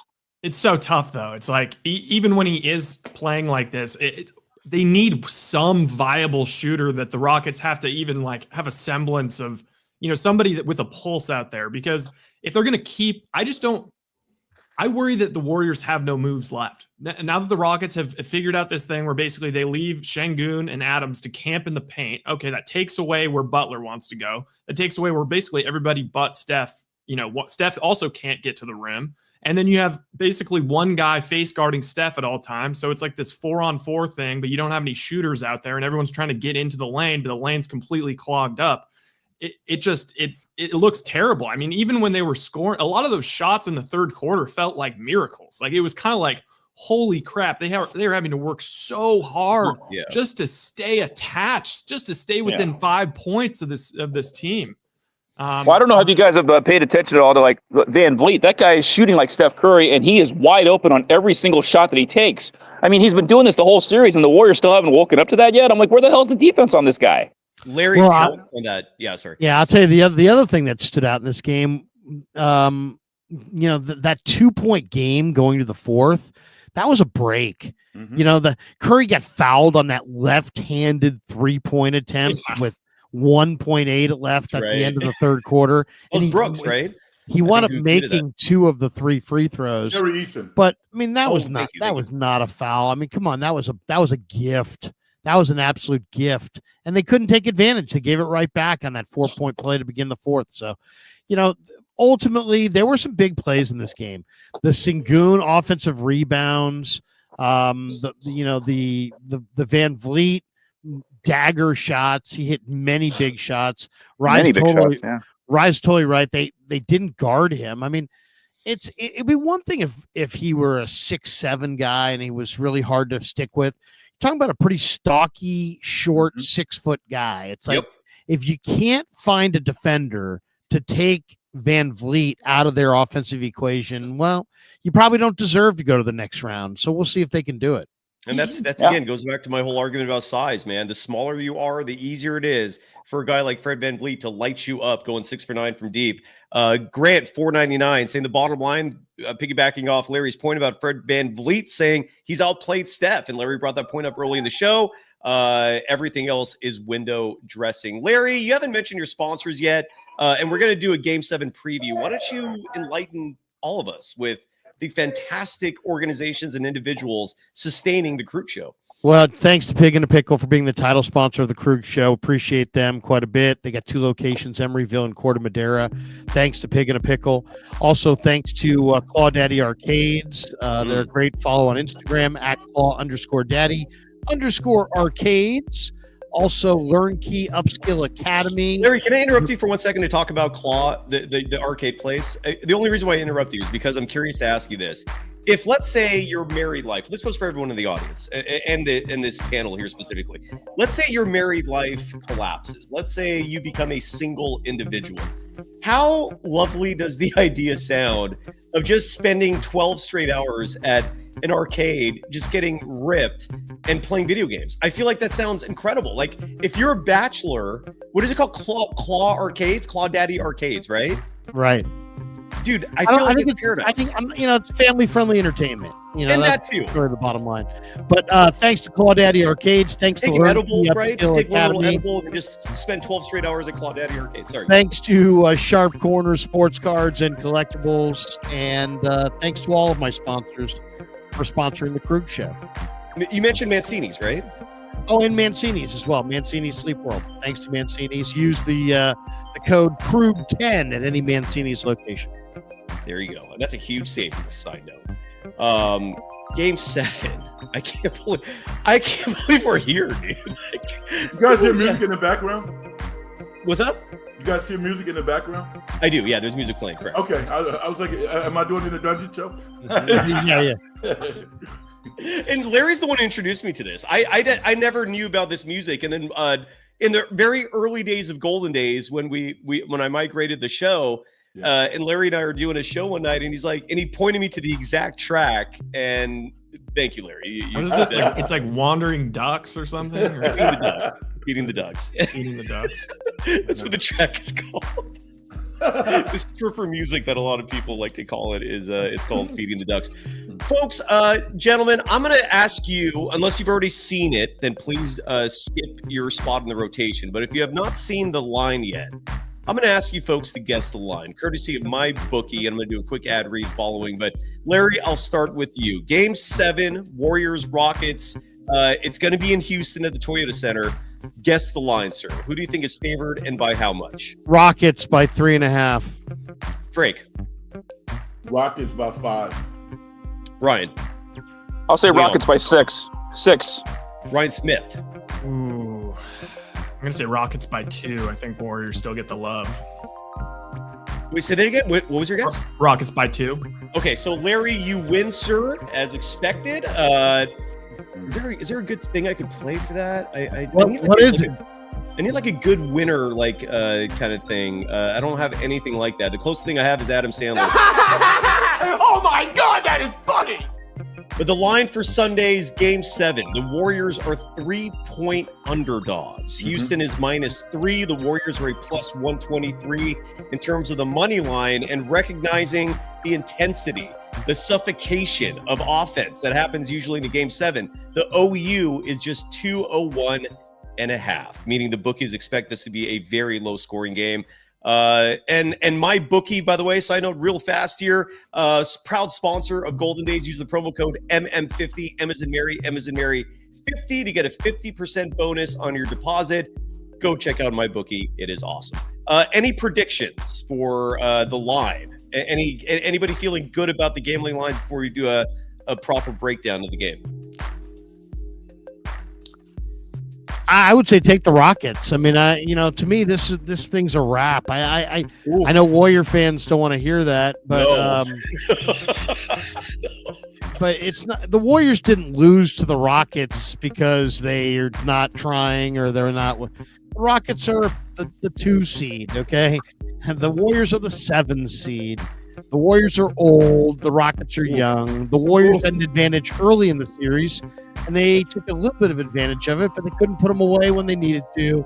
I think you're right in saying that the Jimmy Butler injury probably was just enough to swing, a little momentum towards the Rockets, and the Rockets just look fresher. And if the Warriors could have found a way to utilize a little bit more of their young talent, I thought they definitely had a chance to win this series and should have won it. But you're not going to be able to win it with no Kuminga, not using your best players. I mean, it's just, and whoever's decision that was, it's going to be debated this offseason for sure. Well, we're going to talk Game 7 a lot. Let's get to the paid chats, and then we'll do a full-on preview. Side note, Hall of Famer Rick Barry is going to join me tomorrow morning at 9 a.m. Pacific. So join Golden Days for that. If you have any questions for the Hall of Famer, I don't think he's going to hold back in terms of criticism. Grant dropping $1.99 in the chat saying, whoever took Jonathan Kaminga over Franz Wagner in the NBA draft, shame on you. I would add to that and say whoever took Moses Moody over Alperen Şengün, shame on you. Larry Krueger, side note, was on Locked On Warriors when I was hosting that show, advising Golden State to take Alperen Şengün. What a whiff that was. My response always to the Franz Wagner thing is this: how do you know Kerr's going to play him, right? How do you know that he's going to get a run? That's been my entire gripe for this Kaminga thing. It's not that I think Kaminga's going to be incredible. I would guess that, but my gripe has always been he's not getting the opportunity. Any thoughts on this chat post? I mean, you know what, man? Listen, Franz has had an opportunity to play. All right, he's a good player. I think he would have been pretty good on the Warriors, but I think Kaminga would have been a hell of a lot better somewhere else also. So it becomes a kind of a carefree conversation.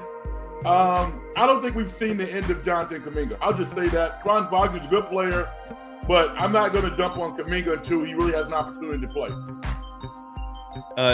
Tommy, $5, saying the Rockets have too much height, energy, confidence, youth. Warriors have no height, no bench, no urgency, no stamina. Warriors are finished on Sunday. Wainster, $5.99. Still believe the Rockets win Game 7. The Big Three figure it out, and the role players will do just enough. They're going to wear out the Rockets in spurts with big, young, athletic Kaminga. I don't know who 15, 31, and 32 are. I'm going to guess Iggy Santos, maybe Trace Jackson Davis. Maybe I don't know who those numbers are. Armando Lara ripping you, Rye, saying loser talk.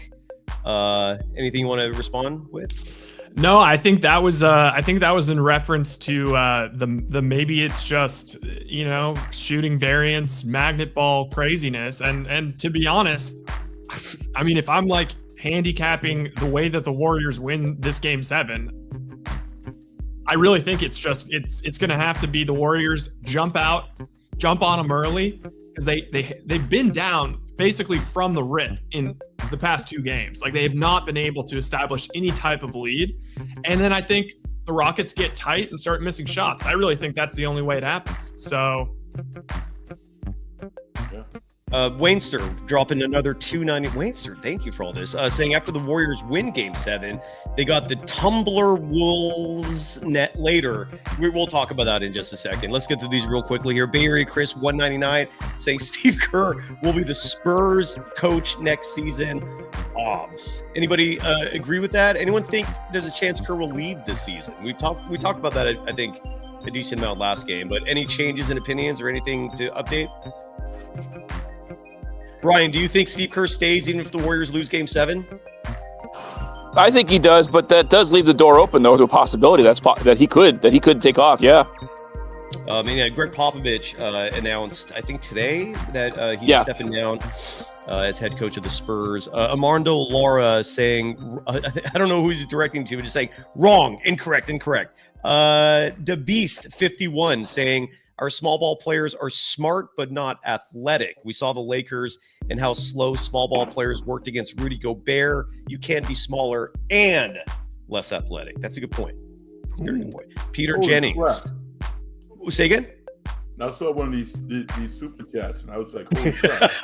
And if you see anything in the chat you want me to highlight, just tell me the time, and I'll point it out to you. Peter Jennings. No relation, I'm guessing, to the famed broadcaster, rest in peace. Sid dropping $5 saying, does anybody know basketball? Steve Kerr plays 3-guard lineups over and over, and nobody ever questions him about it. I do. And also the Warriors getting crushed on the boards. Yeah. Claw Daddy Arcades, my spot when I retire.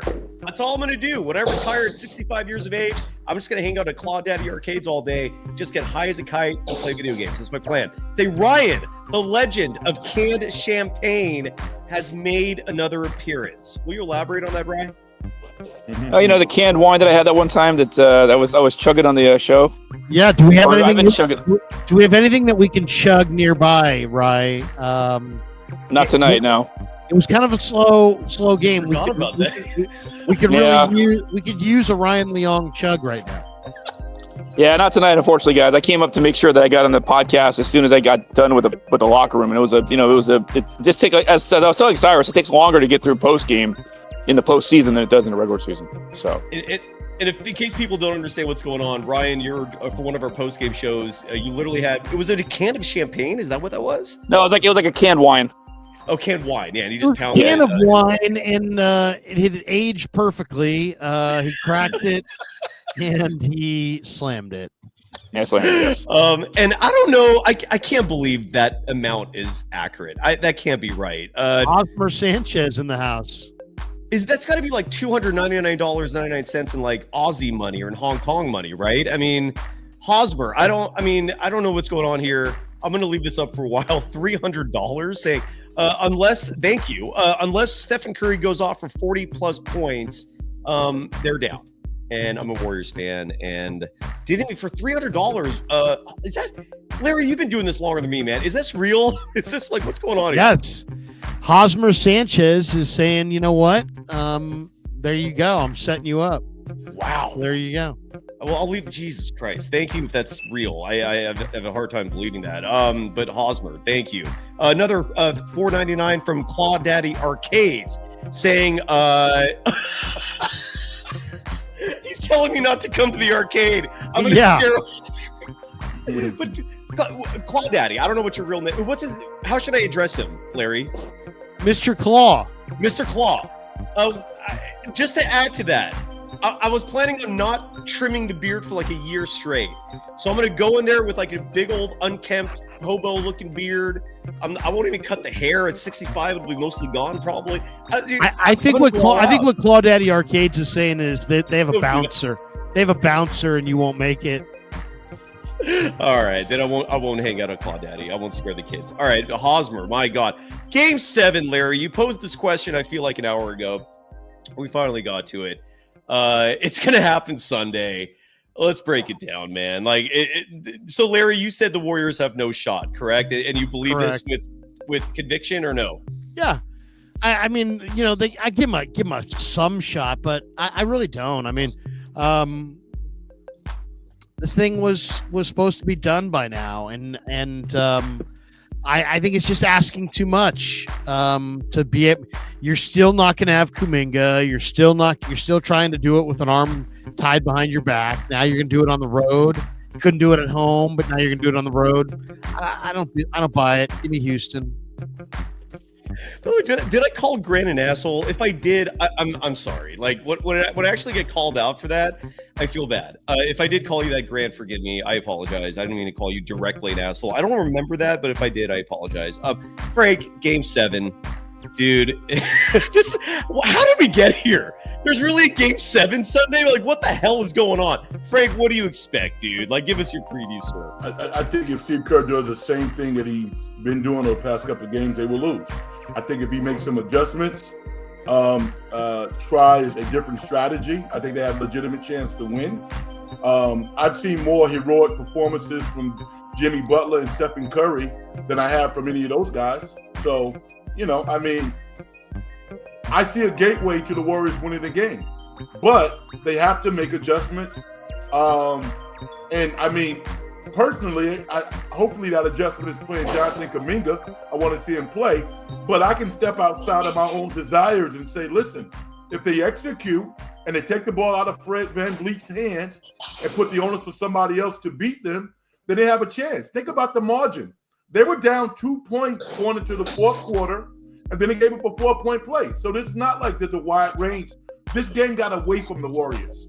They can win. I give them a 50% chance of winning. If they do something Frank, different. let's say for the sake of argument, you're the head coach. You are Steve Kerr. Let's say we go through an episode of what was that show? Never mind. I can't remember. So it's This Falls Flat. But let's say you're Steve Kerr. Yeah. What are the adjustments you're making? And let's not pretend you really are Steve Kerr. Like we're using Frank's brain, like your thoughts, your thinking, but you have the power of Steve Kerr. What do you do? I think I would probably start Quentin Popes. I would start Draymond Green, Jimmy Butler, Stephen Curry, and Podzinski or either GP2. But my mentality would be, we're winning this game on defense. We're not winning this game on offense. And I would create a strategy around taking something away from Houston. And I would hold my guys accountable for that, and we would go out and play. But I would have a strategy. But more importantly, I would talk to the guys about the mentality. You're going to win the game because of defense, fellas, not because you're going to outscore Houston. That would be my philosophy. Rice Smith, same question, brother. I'm curious to know what everyone's thinking here. What would be your adjustments, if any? What would you do if you're the head coach of the Warriors for Game 7? I mean, you got to take Fred VanVleet out of the game. Yeah, absolutely. How do you do that? Have to. Well, I don't mind starting GP2 on him. I think keep first of all, on those Şengün VanVleet pick and rolls, you have to stay with him every time. I do.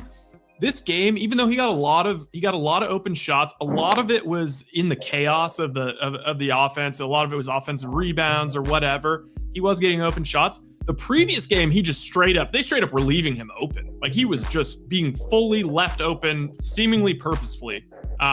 So, I mean, you also, I think they have to place a huge emphasis on coming out hot to this game.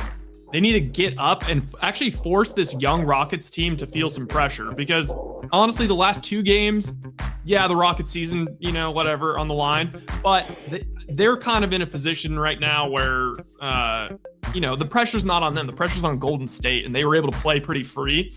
They need to get a sizable lead, 5, 7, 9 points, deeper into the game, and see if you can't force them to start playing tight, because I think that's when like the Jabari Smith threes and the Terry Eason threes and all that crap stops working, is if the Warriors can be up late in the game.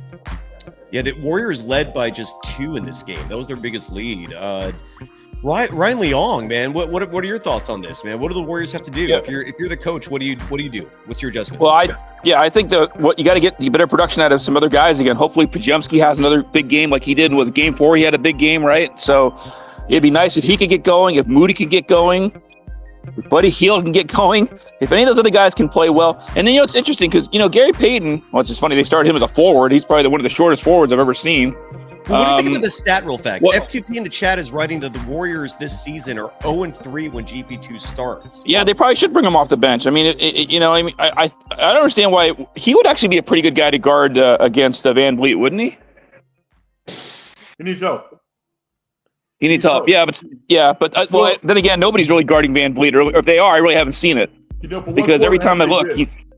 I mean, my point is, it's like they run high pick and roll. So when you blitz him, you got to blitz him and be disciplined and get the ball out of his hand. As simple as that. They run discipline. I think the other thing with VanVleet is VanVleet feels totally comfortable late in the shot clock, and they look for him late in the shot clock. So I think the key in Game 7 is not just defending him when he has the ball, it's staying with him off the ball so there isn't that 20-second, 21-second, 20-second, 22-second cycle back to him where he can throw these dagger shots on you. Yeah, and I'll say this also. I just don't feel the Warriors are making any adjustments. I feel like they're trying to run the same old game plan out there and just kind of like they're rolling the dice on that. And that's just lazy. That's just flat out lazy. And I think also the Warriors to me used to be like the way Tiger Woods was when he first came onto the scene, right? So much better than everybody else. And the Warriors were like that, but teams have caught up to the Warriors now. And they figured them out, and I think the Warriors have yet to figure that teams know their game now. You know what I mean? I guess, Frank, I'm kind of echoing what you're saying, but I really feel like the Warriors have not made that adjustment that teams have figured them out. Yeah, I feel like the adjustment and like I guess the adjustment is really they need to change up this roster. How can you be? It's honestly it's one thing if you're a small team. But if you're a small team and you can't shoot well, how does that make sense? Right. You know? Yeah, of course. I agree. Yeah, whoever said this, let us comment. The coaching, it's because of the coaching they're not making the adjustments. Absolutely. No question. No question. I mean, and like I said, it is like a broken record. I'm just seeing the Warriors. This was a poorly coached game all the way around by Golden State. They just didn't have anything going. They just didn't have any kind of clue as to what was going on out there. And like I said, they were just throwing up a lot of shots, just hoping they would fall. And I feel that Curry, in a way, maybe he's too much a believer in his abilities that he does in all the drills he does in pregame. Because he's gotten to a point now where I see him just making these ridiculous shots that even the biggest Steph Curry fan will go, no, that's not possible. You can't make that shot. That's just too ridiculous. And he's throwing them up anyway. And as a result, he's 6 of 16 from 3, which isn't bad. But for Steph Curry, that's not very good. You know what I mean? That's just not. You want to see better production out of that than 6 of 16 from 3. And me personally, I think a part of that was the minutes. He's tired. I think everyone saw that. And he's played. Yeah. No, you're right. He's played. Yeah. No, I'll he played. He played almost 42 minutes, and we were talking to Kerr the other day, and he was saying he wants to see Curry play 35 minutes. So he's already playing about 7 minutes more than he should be. And in the regular season, Kerr wanted Curry to be playing about 32 minutes. So that's already 10 more minutes above his regular season. Plus, given his added age, all those things just aren't.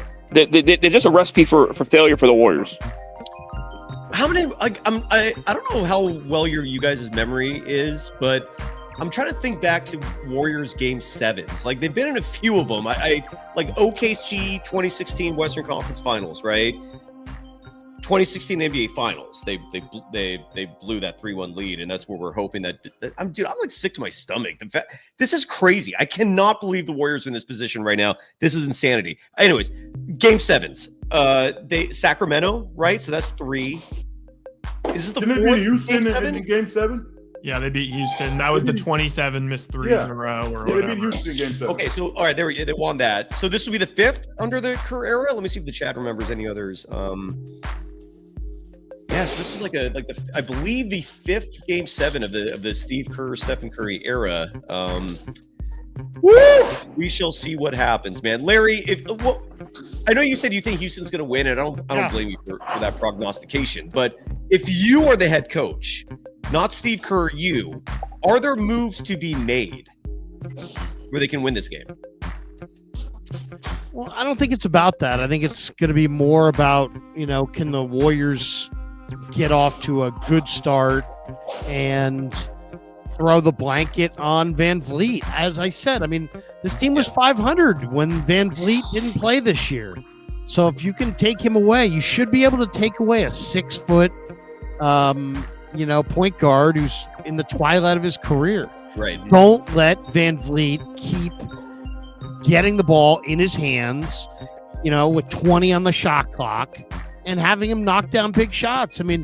That alone will probably be enough. I would start there. Yeah, I'm looking at the lineup. Like me personally, I've been saying all season, GP2, these minutes make no sense to me. The amount of them. He's a role player in spurts. He's great. Starting, getting heavy minutes. I don't get it. But so for Game 7, look, Jimmy Butler clearly is getting heavy minutes again. He played 42 minutes and 8 seconds tonight, 27 points for Jimmy Butler, 9 rebounds, 8 assists, and a block. He had a fantastic game except for the three-point shooting where he was 1 of 6, but he's going to start. Jimmy Butler will start, Stephen Curry will start, Draymond Green will start. Those are the 3 that no matter what happens are going to play. You need size out there. I sound like a broken record, I get it, but this is what happens when you're small. Play Kaminga.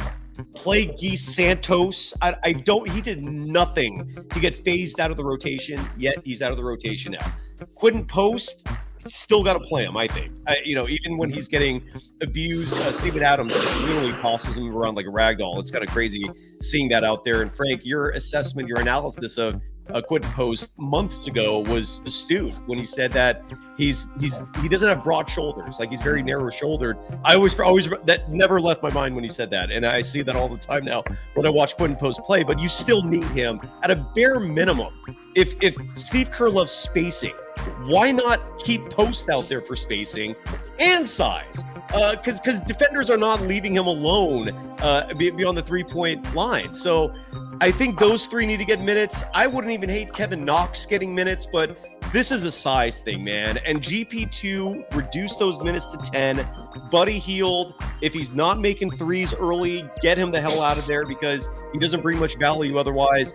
And you got to rely on some of your young players, man. That's my take. Is Kuminga's got to get at least 20 minutes. And it's not even the offense. He helps offensively, but the defense he provides, some people hate on him for this. I think he's a fantastic defensive player.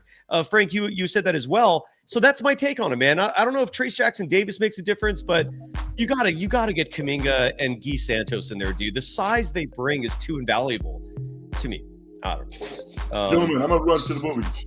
No, we're done. Unless there's anything else, are we done? We're good. Any other thoughts? Any final thoughts? I want to congratulate you and Larry. Larry has it all the time, but this is an incredible audience for Golden Days, and you did a great job hosting. And Larry, yeah, this is Larry's audience too. Yeah, I love sports talks. I just love listening to all of you interesting guys. And right back at you, brother. What movie are you gonna go see? Is it Warface or War Game or something like that? Warfare? Oh, it's great. Yeah, I'm gonna see Warfare. Great movie.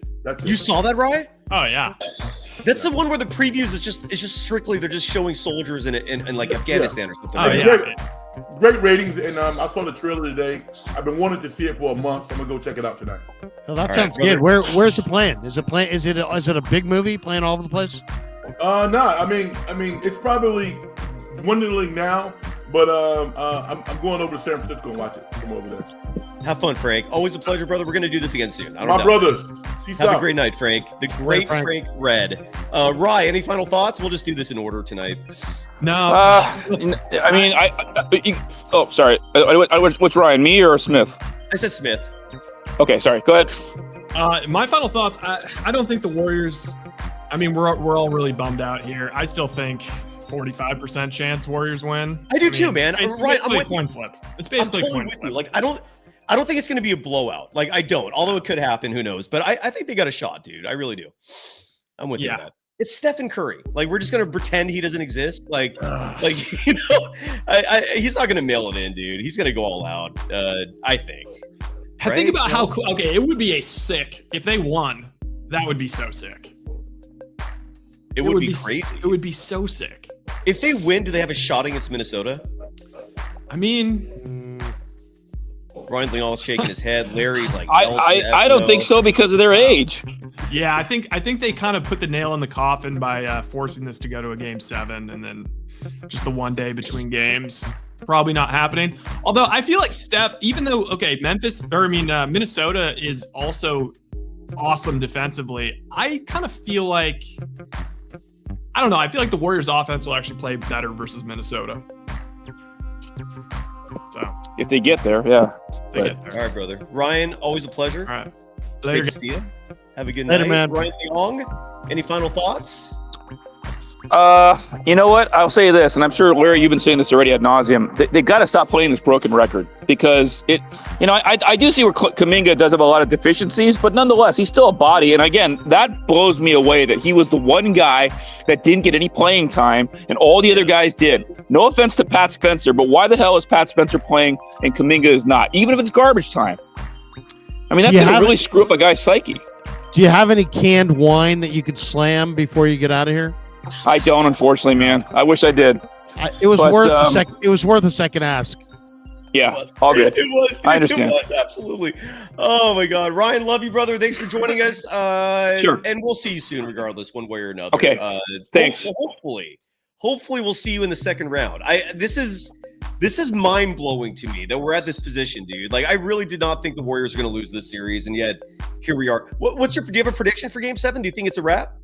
I would say it's like a 50-50 chance. I mean, I think the Warriors, Curry is being Curry is fine. Butler being Butler, trying to be playoff Jimmy. But again, the thing that doesn't give me confidence is their age, all the minutes they've been playing, and just not playing with a lot of focus. And then also, again, as you've been saying, Cy, Kerr continuing to just play the same guys. And like, dude, this is a playoff game. Like, why are you just like only playing a few guys and letting other guys just sit around and just do nothing? This is crazy, dude. And again, if you didn't do this in the Olympics last summer, I don't know how I'd react to that. But it at least makes a little sense. He just right. And the Olympics was also a year ago, so this is 1 year later. It's crazy. So that's yeah, I agree. Ryan, love you, man.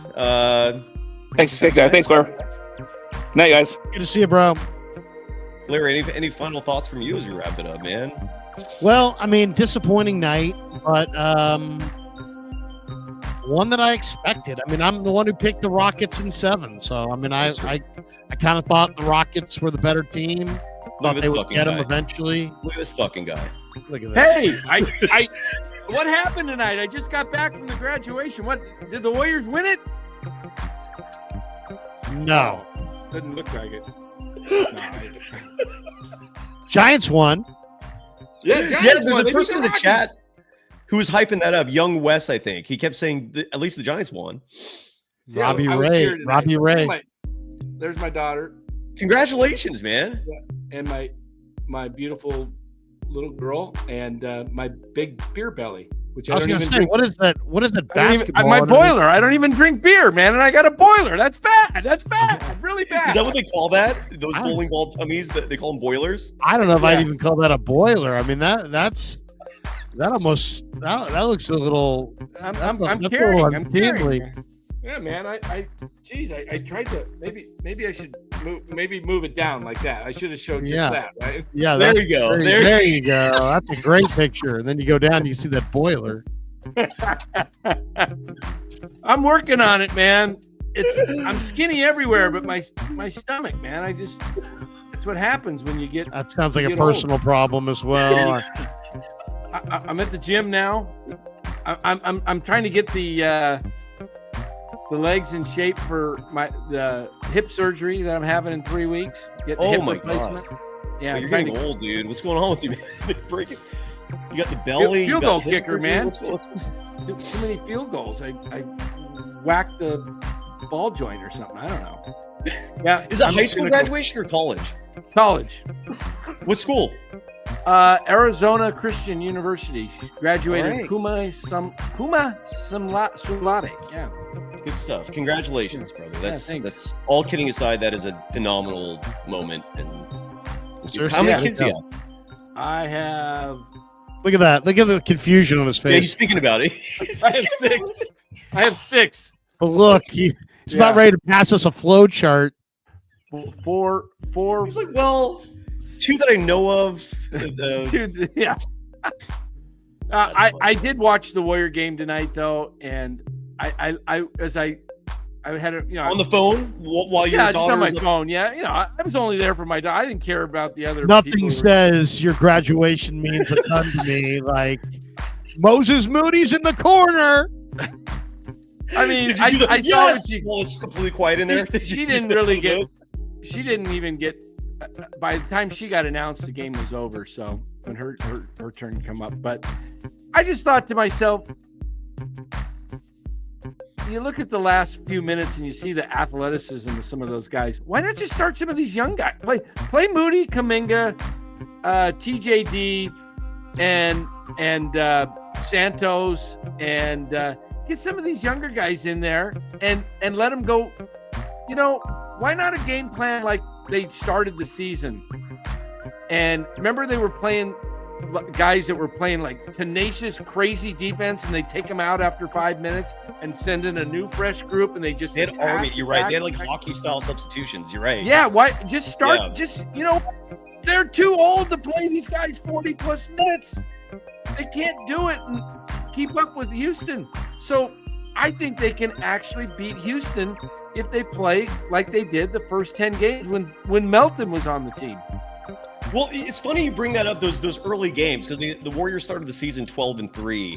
Right. And DeAnthony Melton's credited for that start, but when you actually look at the box scores, he was out for like 2/3 of those games with injury. But even more crazy was the first 2 games of the season, Jonathan Kaminga was starting at the small forward position. Andrew Wiggins was your starting 2 guard. And for a brief moment in this universe we all live in, I thought there was a semblance of sanity happening. Wiggins playing his natural position, Kuminga playing his natural position, Draymond was at the 4, Trace Jackson-Davis was the starting 5, and then Stephen Curry's, of course, your point guard. And it was only 2 games that we saw that with. They blew out the opposition. Granted, it was Portland and Utah, horrible teams, but they still beat the piss out of them. Then they lose the 3rd game of the season to the Clippers, and Steve Kerr was like, F this, I'm going back to small ball, and the rest is history. So, yeah, What you guys think of Draymond's early flagrant foul? Did you hear what Perkins said at the ridiculous at halftime? Did you hear what Kendrick Perkins said at halftime? No, what did he say? And Bob Myers checked him. He says, Perk. And that was the end of the halftime show. They went right back to the 3rd quarter. Perk said, did someone notify Draymond the game started? Yes. I saw that too. And then Bob Myers actually got all sensitive about it. He's like, Perk. Yeah. And then he just ended right there. Exactly. But it's Perk's a true. He bitch, didn't though, show up. man. He didn't show up, man. He's a punk. But Kendrick, real fast, Dan, Kendrick Perkins, I do want to call him out because he literally came out like 2 weeks before the season ends and goes, I'm going to vote. I can't believe he has a vote. But he said publicly, I'm going to vote for Draymond Green for Defensive Player of the Year. Then that season ends and he votes for Lou Dort. It's like, just be a man of conviction, dude. Like, if you're going to say something, do it. You Weasley son of a bitch. But I have a hard time rooting for any of ESPN's basketball people. They're just so bad. All their studio people are like, don't like you, don't like you, don't like you. It's like, I really don't. I got a jet, fellas. I got to get up early tomorrow. Have a great night. We're done. I'm done too, man. We're all done. Yeah. Larry, yeah. Sorry, didn't mean to interrupt you as you're ending the show. Ended. No, I just was going to say thanks to everybody. Appreciate all you guys. I'm streaming tomorrow morning, 9 a.m. with John Chapman. We'll look back at the draft and look ahead to camp. Talk a little Niners tomorrow morning at 9. So Larry, you and I are both going to be live at the same time. I don't do 9 a.m. shows normally, but the Hall of Famer, that was his availability, and I'm going to do it for him. That's all right. Tell him I ran into his son Scooter. Dude, Scooter's I will. the I man. absolutely will. But real fast before you go, was the Niners draft, like, now that the dust has settled a little bit, was that a good draft in hindsight?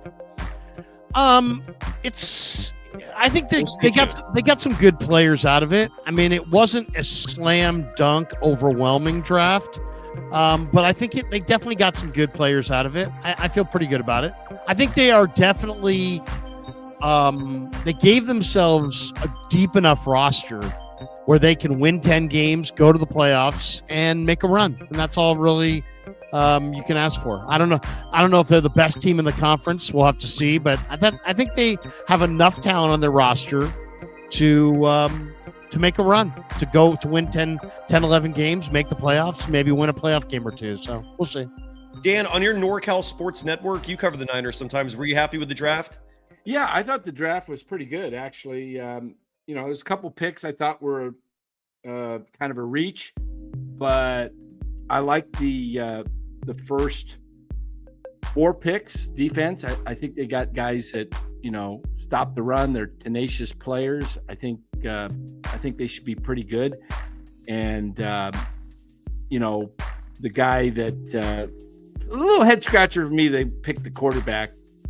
I just thought, why not grab another offensive lineman? But they did get, a couple of offensive linemen in the unrestricted, free agents. And then they got the 7th round guy, the guy from Iowa that looks like he might be a guy that sticks.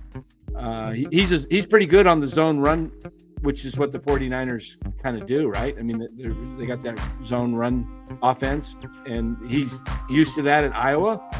Looks like a guy. He's big too. He's big, but he's not girthy. He's athletic. Isn't he about 310 pounds, Larry?